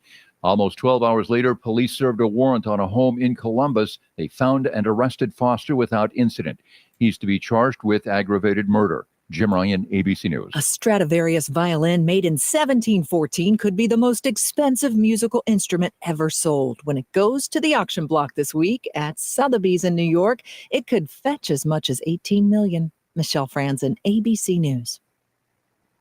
If you're living with dry age-related macular degeneration or dry AMD, you may be at risk for developing geographic atrophy, or GA. GA can be unpredictable and progress rapidly, leading to irreversible vision loss. Now there's something you can do to slow it down, get it going slower. Izervay is proven to slow GA progression. Izervay gets GA going slower. Izervay or avacincaptad pagel is a prescription eye injection used to treat GA. Don't take it if you have an infection or active swelling in or around your eye. Izervay can cause eye infection, retinal detachment, or increased risk of wet AMD. Izervay may temporarily increase eye pressure. Your vision may be impaired after an eye injection or exam. Don't delay. Ask your doctor about Izervay today. Izervay gets GA going slower. Visit Izervay.com. That's IZERVAY.com. Markdown Mayhem is here at Campers Inn RV. We slashed our already low sale prices by over $4 million on more than 350 RVs, and we're passing those savings directly on to you. Now's the perfect time to find your dream RV. Don't miss the new Transcend Explorer 24-foot travel trailer featuring bunks and a walk-around queen bed, yours for just $159 a month. Hurry into Campers Inn RV, the trusted home of the Integrity Price Promise, and take advantage of Markdown Mayhem before it's gone. Continuing the legacy started in 1904, Roger Pellerin of Gate City Monument Incorporated continues to provide the same high-quality monument, custom headstone, and stoneworking craftsmanship today that they built their reputation on over 100 years ago. Servicing Nashua, New Hampshire, as well as nearby areas in Massachusetts, such as Lowell, Billerica, Chelmsford, and beyond. From creating custom monuments to memorialize, to landscaping and granite work or restorative services, each job is done to your satisfaction and is backed by decades of experience and integrity. If you're thinking about stonework, think Roger Pellerin of Gate City Monument. Visit online at gatecitymonument.com. Stop by and meet Roger at 321 West Hollis Street in Nashua, or call 603-883-7141. That's 603-883-7141. Gate City Monument, memorials of distinction for people who care. All right, ladies and gentlemen, we're back. We're listening. If you're just now tuning in, you're listening to the Common Sense Conservatives right here, WSMN, 1590 AM and 95.3 on your FM dial. I always forget the call signs. I never get to them like I'm supposed to. Well, Everybody else is talking. I get it. I like for those watching. I like the change you did there during the break, John, bringing the logos down. That's really good. I like that. Good job. Yeah, I put that background in a while ago. It gives a little bit of fills in some blank space. When I look at it on the TV screen, my wife will pull up on the TV screen at home, and the big 55. I call it a big 55-inch. I know that's not big anymore, but the red blank screen doesn't look so good. Anyway, before the break, I was talking about. You remember back at the end of the year last year, they were talking about the budget, and that darn right won't work with us, and that darn right's going to force us to shut down the government. We just can't shut down the government. The whole world's going to come to an end. The moon's going to come crashing the earth. Everybody's going to die because the darn right won't work with us. And so now I guess the politically left, their strategy come March, because they got to renew the budget yet. Their strategy is to defy the right. They want to slow down the budget. Because of what's going on now, because of what Trump's doing to cut things and stuff like that, they want to try to run interference on budget planning. I'm thinking, aren't they the ones that are always crying foul that the government's going to shut down? Always. But they're not in charge, so therefore it doesn't matter. Hypocrisy isn't something that shames the left, that's for sure, or at least Democrats. Yeah, you can't expect them to actually behave properly. I mean, honestly, here they attack when they're in opposition, and then the very things they claim the other side does, they do when they're in power, and vice versa. So, it's just, look, the problem is that people fall for it because the media only highlights the negative behavior of Republicans, not that of Democrats. In fact, if the media was objective right now, they'd be making fun. I mean, the late night talk shows ought to be making fun of Maxine Waters and Chuck Schumer and Elizabeth Warren for their ranting, screaming in front of a microphone over Donald Trump turning off money to foreign nationals overseas while Americans are living in tents in North Carolina and have no homes in Los Angeles. Do you see how tone deaf these idiots are? They don't care about Americans. They hate Americans because they're elites and disconnected lunatics. And this is the problem. And, the Democrats, I love it. Keep it up. Keep being stupid. Go ahead. Do it. Impeach Donald Trump. 70% of Americans in poll after poll support Donald Trump's expulsion of criminal alien invaders. Yet they want to rail about that. The two topics they're not coming up with budget ideas. They're not talking about ways to improve the country. No, they're not even going out with their Green Deal. None of that stuff is. Their priority is keeping criminal alien invaders in the country because they have a right to be here. They don't. And the other one is that they're upset that we're shutting down foreign aid. While Americans live in tents in the dead of winter in North Carolina months after what happened there. Joe Biden didn't even go down there. He sent Cackles down there, and she walked around with this big jacket on with a vice presidential logo that covered up her entire left side of her chest, acting like she knew what she was talking about. And nobody got any assistance. No, nobody got any help. Of course not. Not at all. To answer your question there, Holden, the station is actually in Nashua, New Hampshire. He asked where the radio station is. So your WSMN is in Nashua, New Hampshire. Beautiful downtown Nashua. So that's why John is the man behind the microphone with the black hat that you can't quite see his face. The mystique of John Grosvenor. He holds down the studio, as I always say. So that's the answer to the question. The mystique, huh? The mystique that is John Grosvenor. Yes. There we go. There's a mystique there. You can't see his face. He's wearing the black ball cap. Normally I would have a camera like you guys have. I'd have it right in front of me. We used to have a camera right in front of me, but they mounted it on the wall. So this one works pretty good. It gets up fairly close, but yeah, but the black ball cap is what they always wear in these movies. Whether it's Marvel movies or any other spy. Yeah, the black hat. That's what spies wear to hide their identity. It's like, no, you'd wear something that probably you wouldn't think twice if you saw somebody wearing it. A black hat, black plain looking hat. People kind of look at that and be like, what the heck's that all about? The Men in Black thing is kind of conspicuous, isn't it? Yeah. Oh, yeah. Right. Yeah. Yeah. You're going to wear stuff that you blend right in with everybody else. Trust me. They talk about years ago reading books about CIA and spyware and stuff like that. You get a 20-something-year-old man who put on some old man clothes and he would walk with a little bit more of a haunch and change his posture and stuff. Just moderate little changes can make a difference in how he blends in and people perceive him.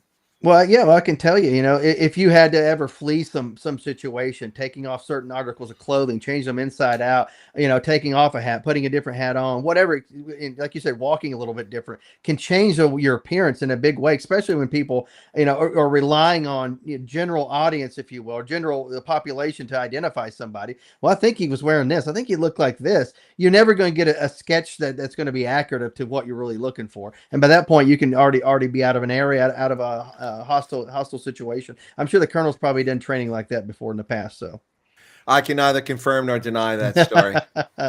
Yeah, might have to shoot you. Yeah. No, look, guys, I was marveling, during the break, I was looking at another map, not the one that I made with Trump planting flags all over the world, but someone with Trump, with a map on the wall there of Gaza, and they scratched out Gaza and it says Magaza from. Yeah, I love that. Here's the funny thing to show you just how dishonest politicians are around the world. What have we been hearing for decades? The CIA overthrew this, the CIA this, the CIA that, the evil CIA. Donald Trump is trying to get rid of the CIA. And instead of leftists in the world rejoicing, no one's going, hey, what a great idea. Trump's trying to get rid of the CIA. Nobody's even mentioning that. Isn't that funny? It's strange how they hate the CIA. They give it powers that it doesn't have and capabilities that it's never had. And they just are silent when someone comes along and get rid of the CIA. I think maybe the people protesting about the CIA too much maybe might have been paid informants for the CIA. Yeah. What do they call that? Controlled opposition? Yeah, something like that. I'm just thinking, but no, it just struck me. It's kind of odd that nobody around the world is going, hey, what a great idea. He's going to get rid of the CIA. Every employee.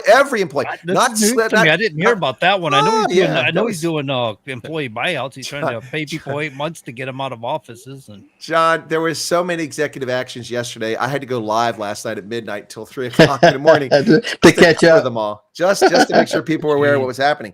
Yeah, no, it's like 250 of them so far in 2 weeks. I don't know how many there are. It's exhausting. I'll tell you, man. If he goes on vacation, somebody please let me know. But I can't even take a break then because he's on the golf course and he puts sanctions on Colombia. Yeah, I love it. Yeah, he was negotiating while on the green there. There's a picture of him here. He's on the phone, or he was talking to the guy or something. He was talking with somebody about the deal. By the time he was done playing golf, the deal was done. I love it. I can picture this because you saw him on the golf course on his phone. Yeah. He's on the golf course. Hey, Barron, what, you think 25%'s enough or should we do 50? I love it. But they say the best deals are always made on the golf course. Yeah, I wanted to go back to real quick about the impeachment idea. Think about this. Whenever they impeached him once, they impeached him twice. That emboldened so many people to rally around him, to include people from the left. People left the Democrat Party, elected officials. Some, and one actually ran for president as a Democrat, is now about to be a cabinet secretary underneath his administration. So you embolden a lot of Americans, independents, and even Democrats to come vote for him. You do this nonsense again where it's all resist. what are you going to do? You're going to put another Trump in the White House at some point, or somebody who's very much like him, or cut from the same cloth, if you will. Somebody that's in his orbit. You're going to put them in the White House for the next 8 years after this, and then who knows after that? The only thing you're doing is cutting your own throat or cutting off your own on nose to spite your face. That's what the Democrats are doing at this moment. The thing of this is, if Trump does what he's doing, if he continues this path and it works out really well, chances are there's going to be another person, from the Republican Party who's like-minded to what's going on. I mean, people love it, bro. I mean, it'll take off. Right. I mean, I'm loving what I'm seeing. Absolutely. And it's very likely you're going to see somebody like JD Vance slide right into that.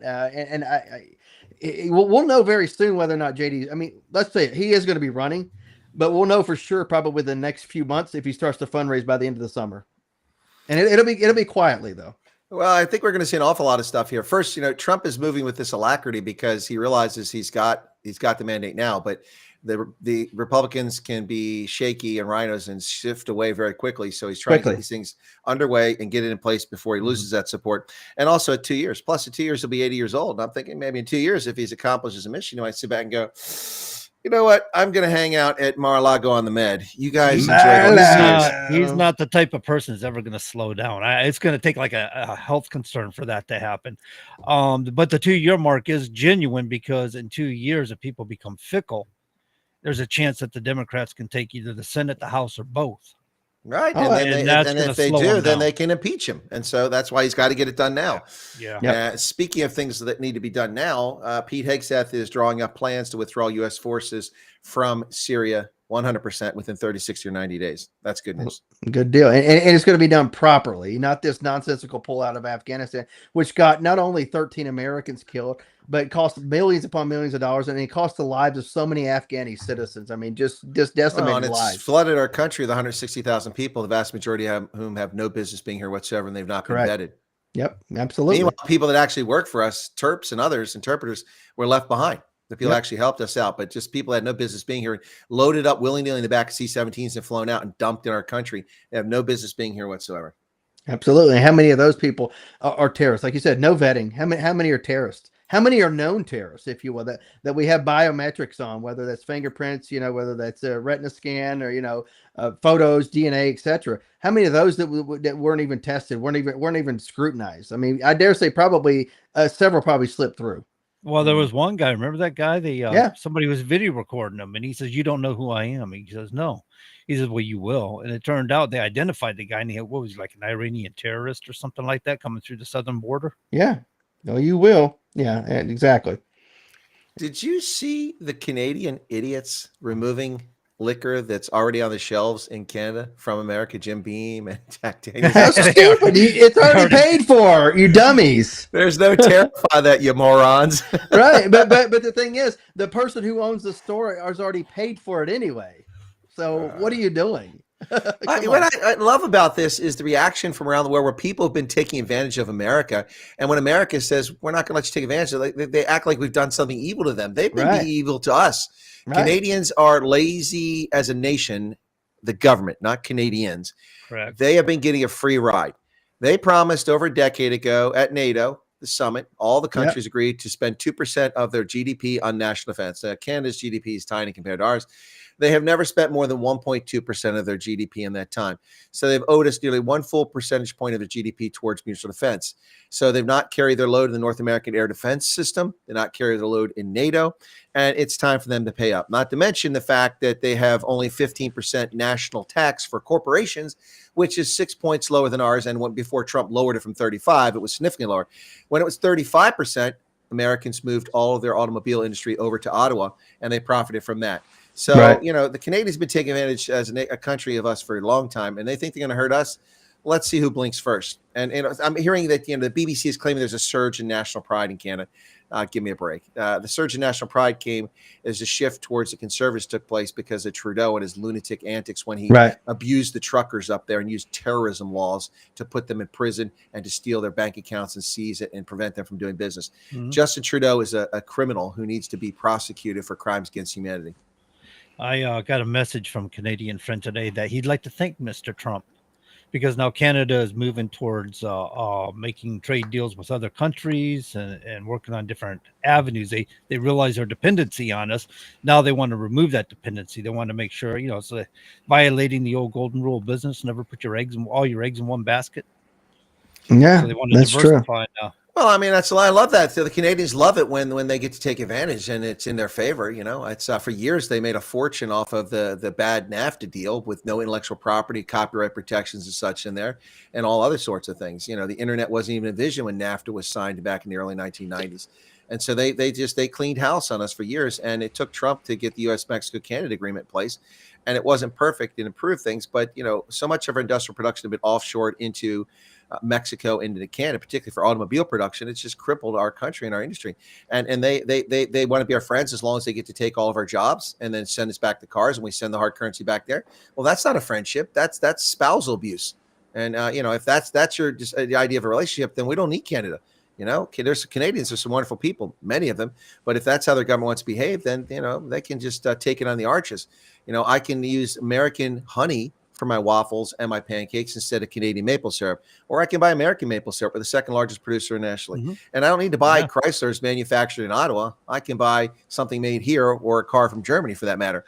So, they can take it on the arches, and we don't need the oil sands. We do them a favor by shipping that stuff down to the Gulf states and refine it because they don't have the refineries to clean that sludge. We do it and we turn it into useful products. So if the Canadians want to play hardball, let's see who starves first. It won't be us. And the thing is that they talk about alternative markets. Really? They already tried that, shipping the oil from the tar sands, oil sands over to China. That's been an environmental disaster, and it's dangerous in the Rockies where it's shipped by truck. And just wait for a couple truck accidents there, that pristine Rocky environment, or Vancouver. Oof. Right. They'd shut it down ship quick. more oil out of the U.S. than what we consume. I mean, we produce oil. We're one of the largest oil producers in the world. We ship more out. I mean, Canada is just going to become a competitor in the market, I assume. Well, we do import oil from Canada and from Mexico, but we do produce about 14 million barrels per day, which is the most in the world right now. We have the capacity to up that probably at the present to 16 million barrels, but our daily consumption is around 19 million barrels. So we do need to import some oil, but we are exporting. It's an odd market. It's just the way it works. But we benefit could from it. But there's a difference between our oil and what we bring in. We bring in oil from the Mideast. I forgot what it's called there. No, we're not the getting type of crude it is. We got like a sweet crude. We got a different type of oil. Refining what we have. West Texas light crude is what you're talking about. To refine what we have, we don't have the facilities to do that type of refinement, but they do in European countries and stuff. They're set up that way, so we ship it out, but we make more money off it doing it. Mm-hmm. Well, most of what we're shipping in Europe is liquefied natural gas. That's what we're sending to the Europeans mostly. Petroleum we're sending to Caribbean islands and places like that. But yeah, it's look, people want to play these games. This all stems from Canada's malfeasant behavior.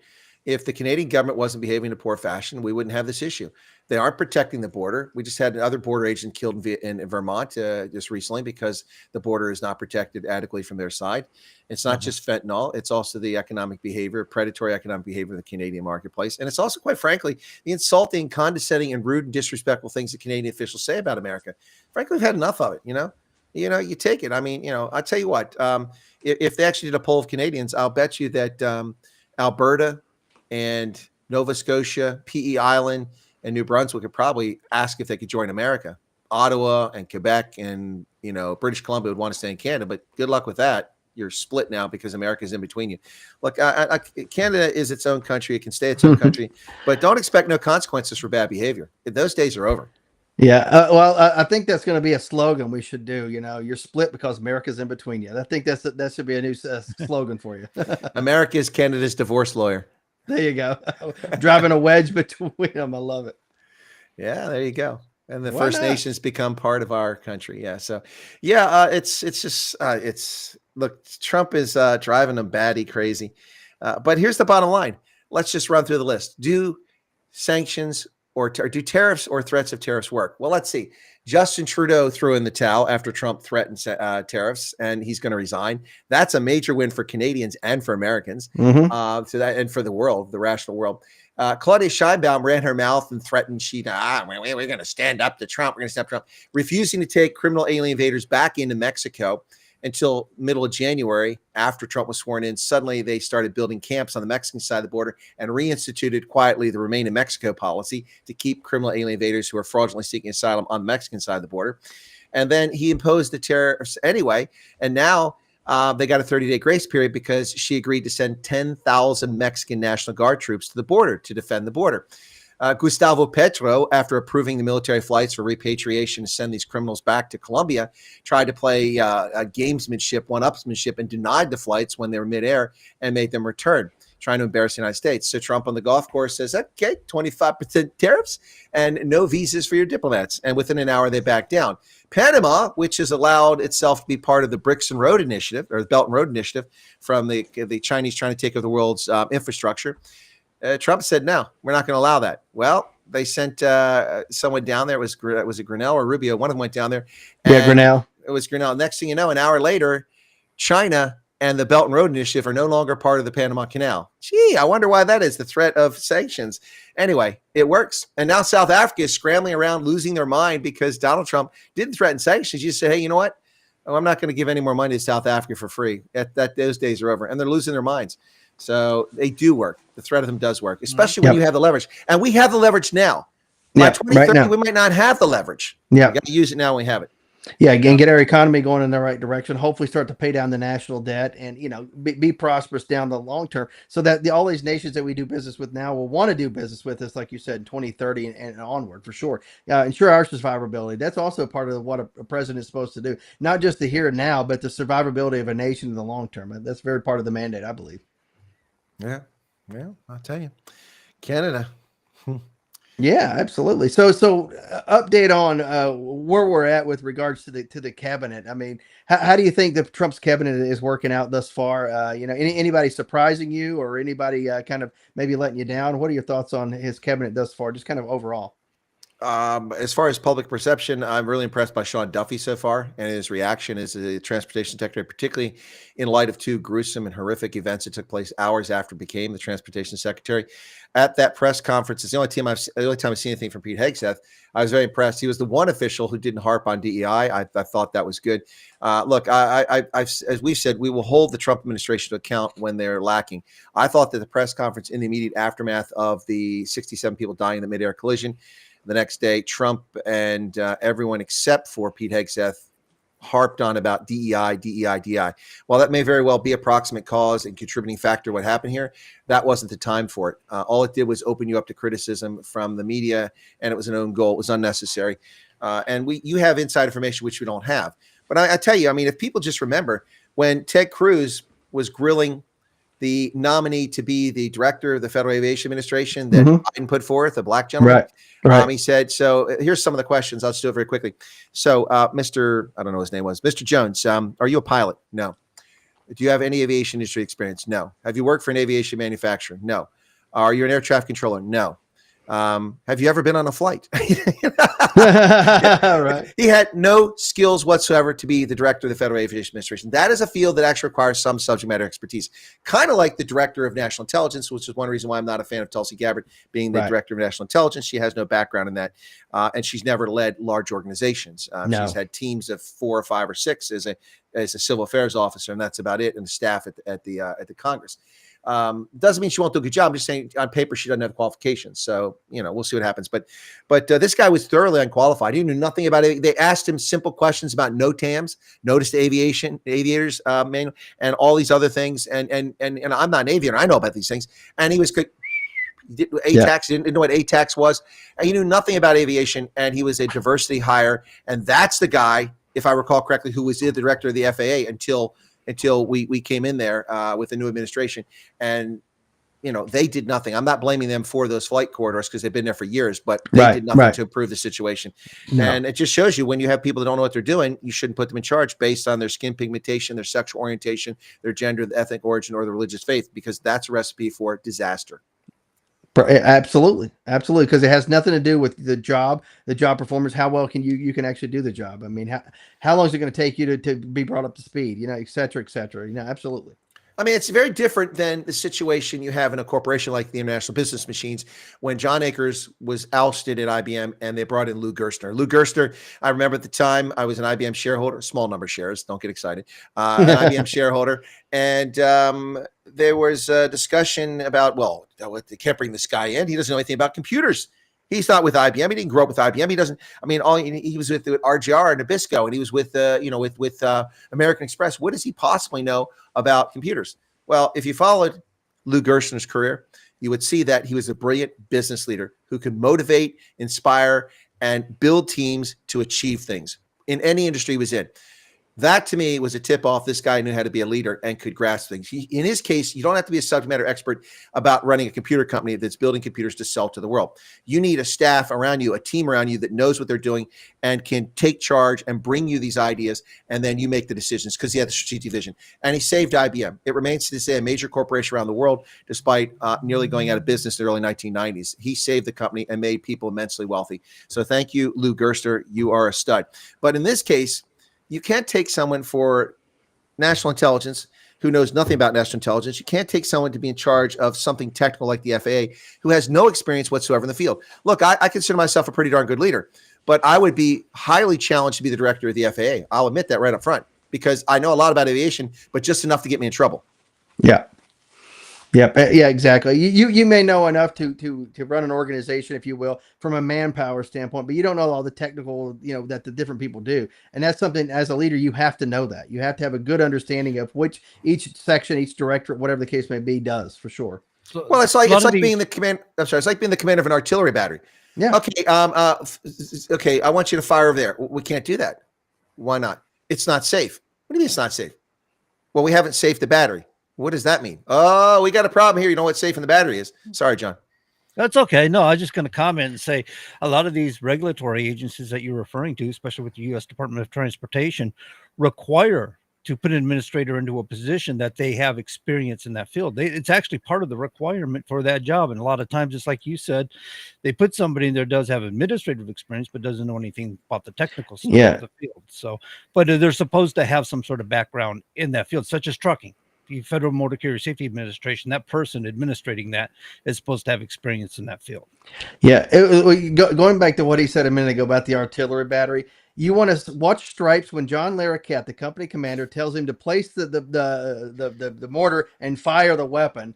And he's like, what coordinates, and he talks about, the safety, et cetera. And he said, we don't need any of that. This is exactly what happens whenever you put the wrong people in jobs that they shouldn't be in. Watch Stripes, John Larroquette, watch that one scene. You'll see what happens. And it happens in our federal government all too often, for sure. I like to refer that as a Dunning-Kruger effect. That's what that means. It's exactly what it's about. Yeah. People who do not self-evaluate, know their skill levels, get into positions like that. Is that from that show, The Office?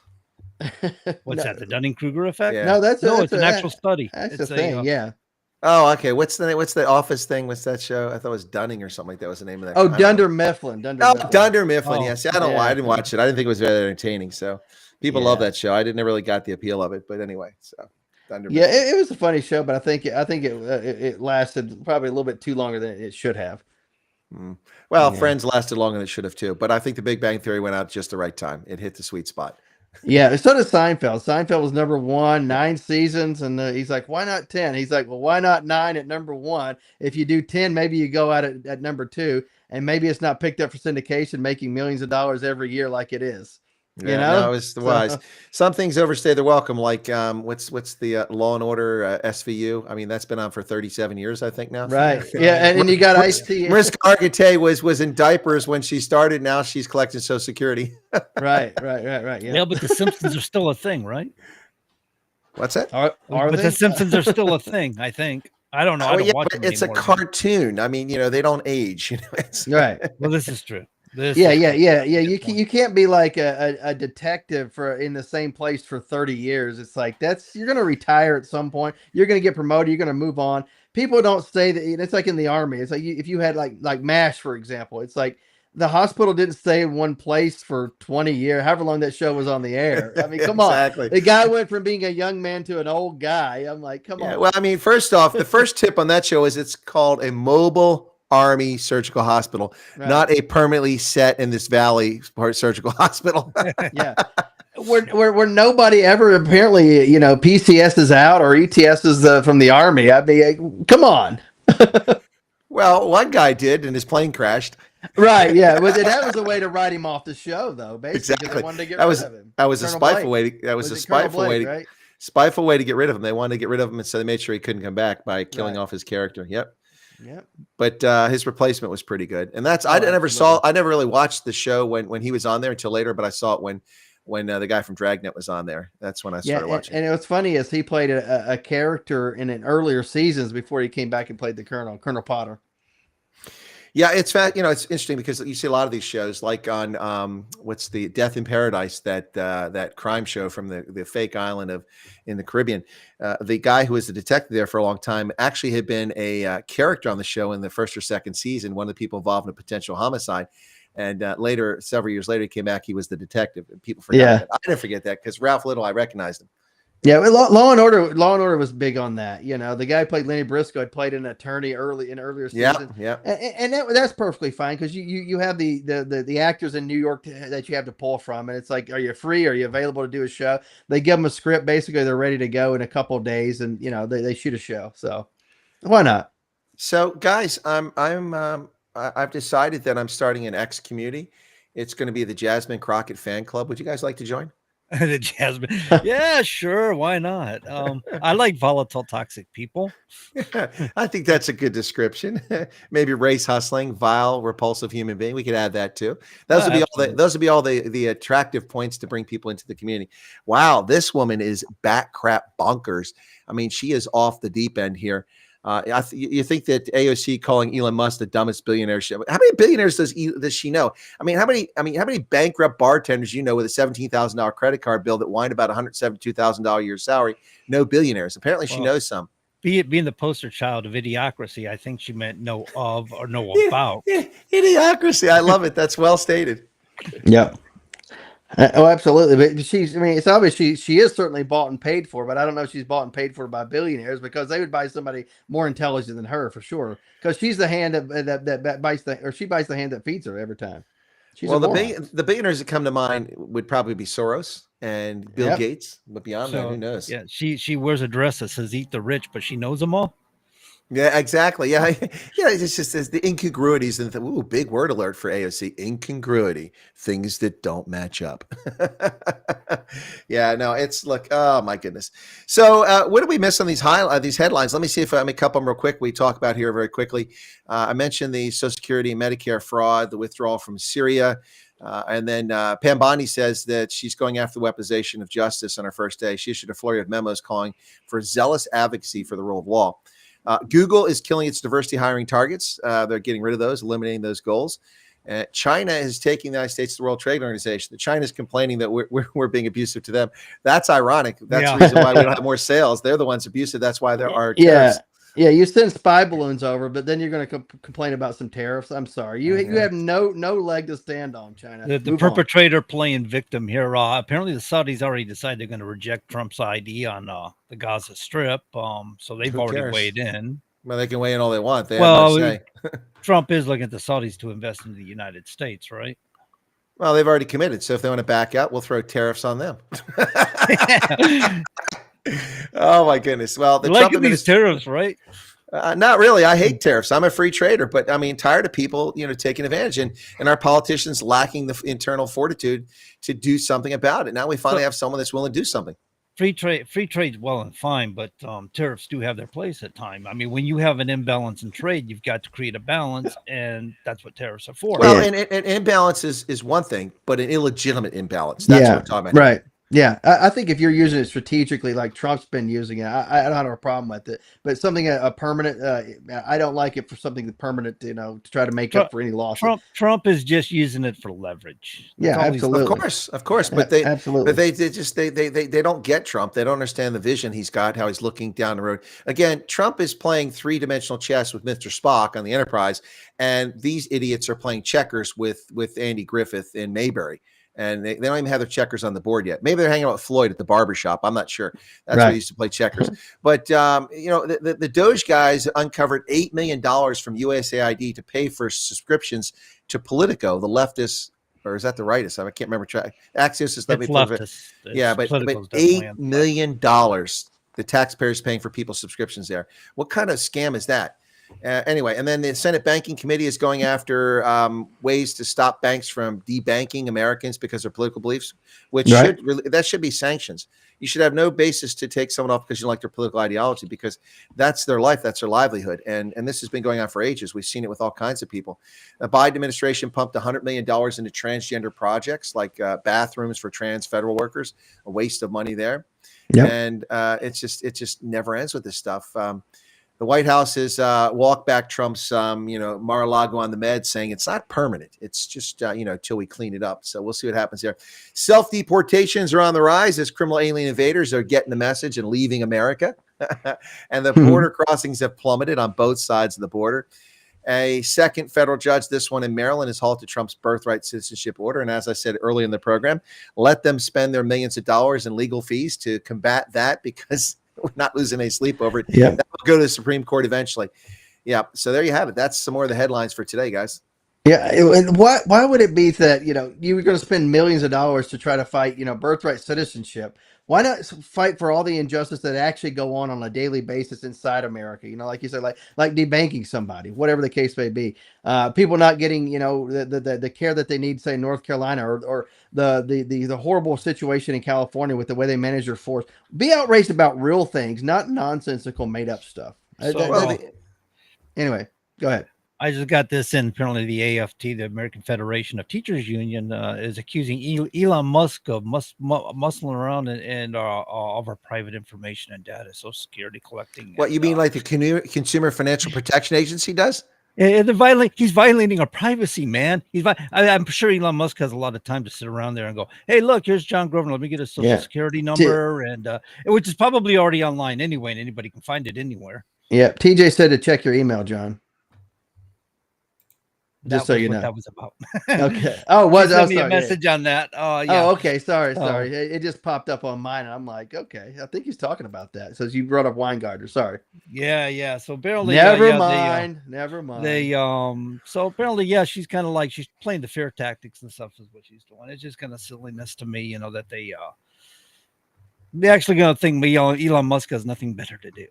It's like if he wants this information, he'll just go buy it from some data mining company that's already got it because you gave it to him and you agreed to some terms of agreement you never read. But if he's using data in accordance with his job, as outlined, within his whatever contract he signed, then I think it's okay if it's in the context of doing that particular job. Making sure this person's real, whatever the case may be. That's perfectly fine. I don't have a problem with that. If he's a sworn government official doing it the right way, using our information properly, I don't quite have a major issue there with that. Yeah, it's like you said, it's like somebody else didn't do this already? They're not involved in there. Right. Remember years ago when government officials were losing briefcases with all sorts of information, everybody's Social Security numbers and Social Security accounts, and they left the briefcase in the trunk of a car and it magically disappeared, got stolen. When Danny says PB&J, Pam Bondi Injustice. Okay, I like it. There you go. Good That's deal. pretty Danny. good. That's a nice one. That's clever.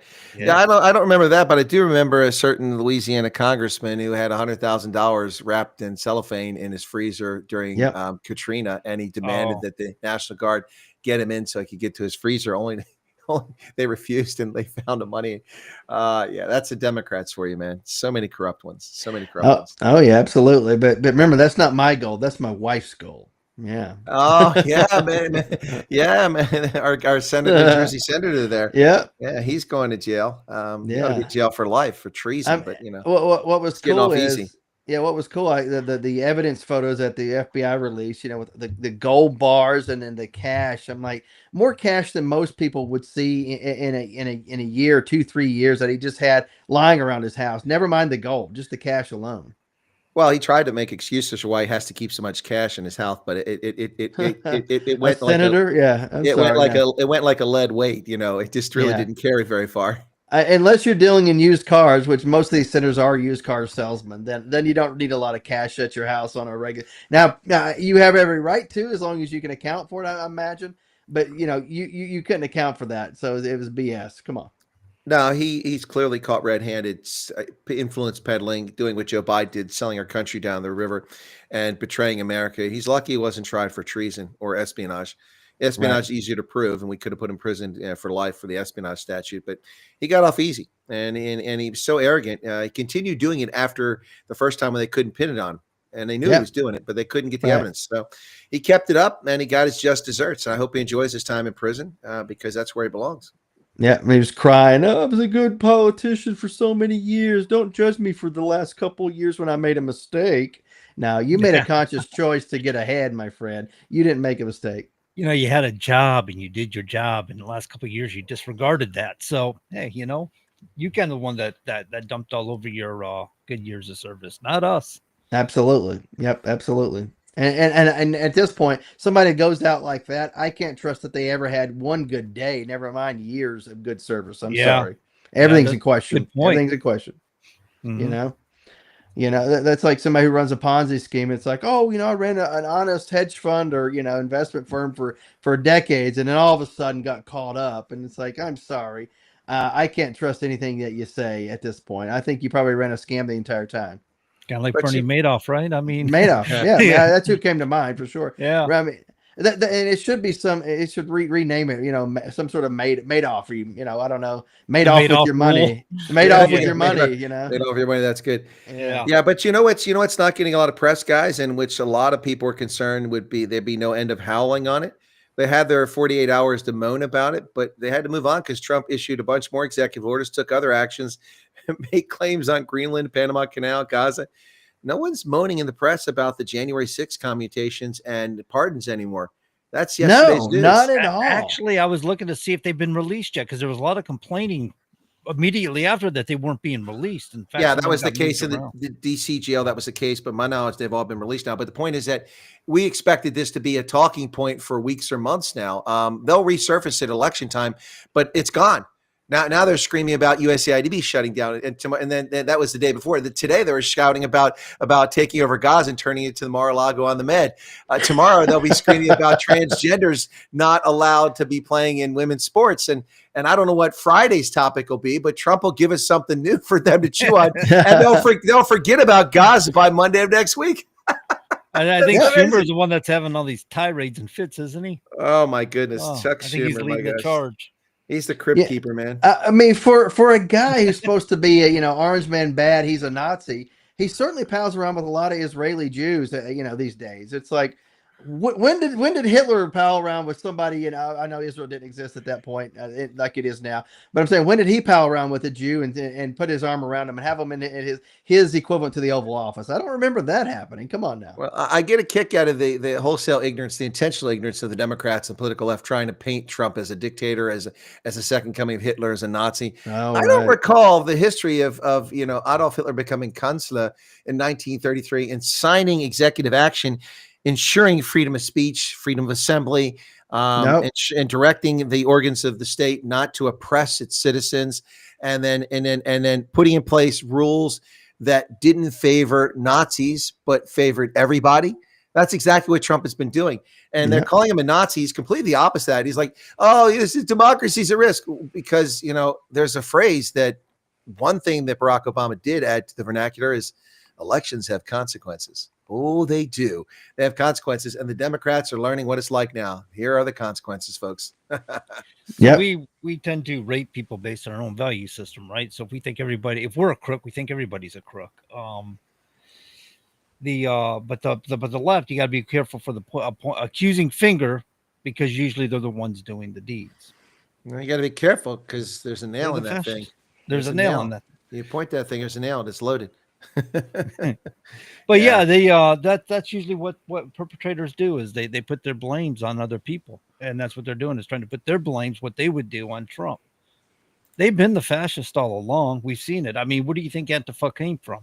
You think they just came as a group on their own, or you think they were being pushed by the left? Because I saw them being pushed by the left. I saw BLM being pushed by the left. It wasn't just something that I don't think it gained ground on its own. I mean, what were they wearing there with all the African stuff, and they were kneeling? Right. Oh Right. my God! It's the kente cloth. Talk Yeah. about cultural appropriation. Look, I have kente cloth, and they wore it in an inappropriate fashion. They don't know what it means. They don't know certificates. It's just got pretty colors, and somebody told them it was a black thing, so they did it. That's why they did it. It's Right. disgraceful Yeah, stuff. I posturing. mean, it's virtue signaling, and it's the worst virtue signaling because it's insulting to the Ashanti people. They know nothing about it. If I were to quiz the members of Congress about the kente cloth they're wearing, first off, they wouldn't. If they even knew it was called kente cloth, I'd be impressed. Number two, if they could tell me that kente cloth is traditionally woven by men exclusively, women have no role in it, they probably couldn't tell me that. If I told them it came from the Ashanti, they wouldn't know that. If I told them it came from Ghana, that would probably shock them. And if I told the significance of it, they know nothing about it. It drives me absolutely crazy they got away with that because people are ignorant. They don't know any better. I know Ghanaians were pissed off about that. They're still angry about that. That's just garbage virtue signaling. And it's cultural I knew appropriation. nothing about it until I met you. Well, I doing mean, this show. I learned it here doing this show with you. And that's great. I'm glad that we get to share. But my point is that they should have had somebody that was working with them or on their staff and said, hey, this is a bad idea. Investigate it first before you do it. Yeah, just don't do it willy-nilly. Well, And that's right, because they think black people are Africans. They're not. They're Americans. Mm-hmm. They're not African. They have been African. Some black Americans' families have been here longer than most white American families. And remember that most whites in this country, their families didn't arrive here until after the Civil War, and many of them not until the 1890s going forward. The biggest surge in population came immigration in the 1880s until the First World War. And that's when most Americans have ancestors arrived here. Not me. We're the OGs, man. We were here long before that, 1621. So you want to blame us for wiping out the Indians and for slavery and for all the evils? Bring it on. Yeah, I'm like you. My family dates way back to mid-1600s, from my understanding. I've got, depending on which line of the family, you go back to grandparents, great grandparents. Some came at different points, but some do go back to some of the early parts of our country. So I can pick and choose, I guess, right? I think we all can probably. Yeah, I think so. Yeah. But yeah, but it doesn't afford us anything greater than anybody else. If somebody's a first generation American, then they're first day of taking the citizenship. You have the same rights as me, no matter what. I don't have to pick and choose. 1621 was the first immigrant ancestor. 1848 was the last. We've been here since before the Civil War, all of us. I guess you're the one. I guess we can blame you for it, right? Exactly. It's all my fault. It's the sins of my ancestors. When your ancestors in the United States of America their first name starts with Ebenezer, darn well it's a long time ago. Yeah, that's definitely an issue. That's been some time ago. So wow. Yeah, but the one nice thing about America, folks, for those listening to the program this evening, is that historically, the magic of this country, there's many ingredients that make this a magical country, but one of the most important was that people came here for a fresh start. People escaped the pogroms of Eastern Europe if they were Jews. People escaped the religious persecution of England and of France if they were Huguenots or Catholics and came to America. Maryland was founded as a Catholic colony. Pennsylvania was founded as a religious colony initially by William Penn. And the same in New England, the Pilgrims going there. People came to this country for the most part to escape something and to start over. Now, the exception, of course, is people brought here in chains. That's a whole different story. But they came here. And the baggage of their ancestors didn't translate into America. So you're not responsible. You can't be held accountable for what your parents did, what your father did. I mean, Chelsea Clinton is not responsible for Bill Clinton's actions, and her life is her own path, her own agency. Mm-hmm. And the same for Todd, the same for John, the same for me. You make your own way in this world. But what they have tried to do in this country since Barack Obama's ascension is to make us guilty for the crimes and behavior of people in the past without giving us credit for the brilliant actions of the people in the past, defeating fascism, defeating communism, ending polio, ending all the wonderful things, creating aviation, all these things that our ancestors have done. We get no credit for that. And when our ancestors did it, they try to steal the credit and attribute it to a different group of people. And it's absolutely insane. So, the nice magic about America is that you're not your parents, you are who you are. And for that, by the same token, if you fail, you can't ride on daddy's coattails, but I guess you can if your name is Hunter. Yep. Yep, absolutely. And that's why I despise nepotism and people voting for people just because of who their father or grandfather was. Oh, they were a good person. They were a good congressman, this and that. It's like, yeah, but shouldn't you also look at all the other candidates just because, to me, that's just lazy to vote for somebody just because of the name. And at the same time, anybody that gets somewhere based on the name, usually it's not good as the first person that, to hold that office, if you will. Usually it's a lesser, copy, if you will. It's a carbon copy. It's not quite the same. We get trapped in that idea of familiarity. We like what's familiar to us, and people don't want to get out of their comfort zones. Right. Well, it's, it'd be like if Reagan's, biological son was an actual conservative, they would have probably be trying to promote him to something. You know what I'm saying? I'm like, you did say biological son. Biological son. Michael Reagan, adopted son. Yes, correct. And that was we've heard it here with Trump too. I remember 2020 when Trump was campaigning up here in Manchester, New Hampshire, and the crowd's chanting Don Jr. to follow up. We heard it here, and and don't get me wrong, he's good kids, very talented in their own right, but it's not quite the same as the original, if you will. It's there's always something and maybe he could be better, who knows? But I'm not going to vote for somebody just because they get to start off on third base. I'm sorry, you should have to start off, just like everybody else, come up through the minors just the same, and then whenever your time in the show, let's see what you can do. I'm sorry. You don't get to start off in Major League Baseball on third base and be like, look, I made it. I'm sorry, you didn't. No. That's the way I look at it. So here's something. I'm not a fan of this. I never have been, because, if you have to resort to fact checking and creating fact checking sites, that's just censorship, because that tends to be abused. But, all these fact checks are constantly running out and trying to dispute anything Trump says. And they did this at, his inaugural address. They all fact check Trump lied 25 times. But I'm just happened to be glancing over here while you guys were sharing that a moment ago. And on Google News, I find 4 checks from independent sources, including the New York Times, I think is one of them, but USA Today and others. And all 4 of these fact checks are fraudulent, bogus allegations by leftists. And guess what? Every one of these fact checks disputes them and says, no, Trump didn't do that. No, Musk didn't do that. They tell the truth. I'm actually gobsmacked. Are we having a change of heart amongst the captured media? That would be fascinating to say. Interesting. Yeah, you're right. Well, when they're failing in business, are you talking about the legacy media? Yes. Are they trying to just regain some sort of credibility to snow people? Probably. Well, they've been failing in business, right? We've been talking about it for years. The CNN has been going downhill. Fox has been going downhill. All these corporate legacy media have been failing, and they're getting less and less viewership. So now they realize, hey, we better change our attitude, because American people are speaking. It's not just Trump speaking up. It's we, the people, have been speaking up. We've been doing so for a long time. Trump is just the forerunner in it. He's the one that's got the loudest voice. Yeah. But we've all been behind him saying the same things. Yeah, I'm with you 100%. Guys, before we run out of time, I wanted to ask your thoughts. I've got 2 targets, but I believe one will require a change in legislation. So here are the 2 targets. Trump is going to go after the Consumer Financial Protection Agency, and I think possibly even the Peace Corps. The Peace Corps, I think he's able to do with executive action. I'm not sure about the other, because it was legislated into place, so I'll have to have legislation remove it.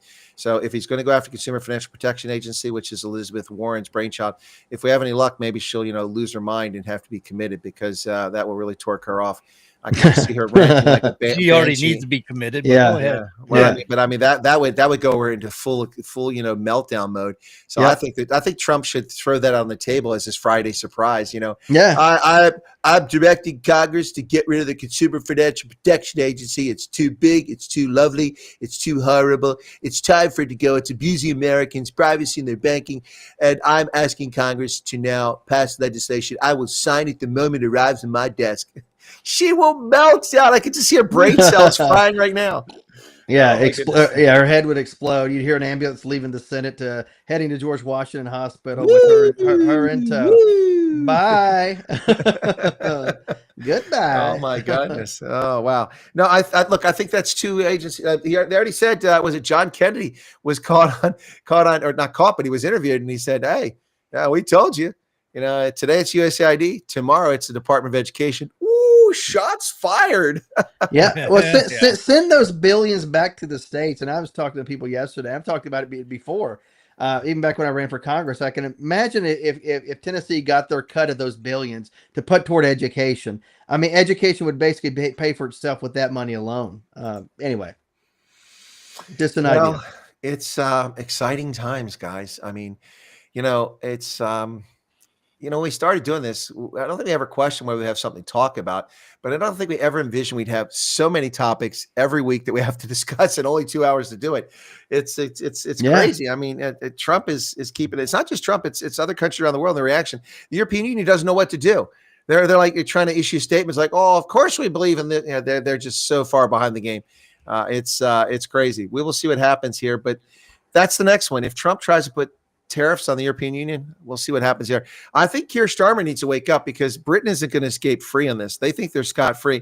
Britain's behavior and its government and its imprisoning of its citizens for speech has really gotten the attention of Elon Musk, and which means it's going to get Trump's attention. And if they don't clean up their act, they're going to regret it. And the Brits could find themselves getting sanctioned as well. And there's no recourse for them. It's not like we buy anything from there except, wellies, rubber boots, maybe. We didn't buy those from there. Paddington Bears. Paddington Bears, yeah. Yeah, I mean, what do we get from Britain? There's no cars we get from there. There's no steel we get from there. There's nothing we get from the UK except television shows, and we can stream that, so we're not worried about tariffs. But it's we'll see. I think we've got all their good actors anyway, so there we go. Yeah, exactly. They make 10 times as much money this side of the Atlantic. Exactly, you got it. So yeah, why not cut as much as you can and then executively, and then of course you have to go through the legislative process by all means, but show, hey, look, we've got rid of this through executive actions, no repercussions there, no problems, the government's still functioning, right? World's still spinning. Why not cut a few more things, get on board, and get yourself reelected, Congress? Well, it's time.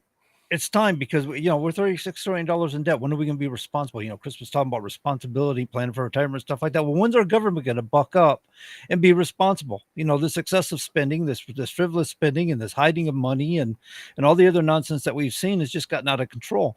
At some point in time, this country's got to stop, turn itself around. This is now. Right. Yep. This is the moment before we get any further off the path. At some point, there's no recovery. That's it. All right, ladies and gentlemen, I guess that's our bit for tonight. We hope you got something out of it. We hope you enjoyed it. And catch us next week, same time, same place. And as always, be good. If you can't be good, well, we get at it and we go.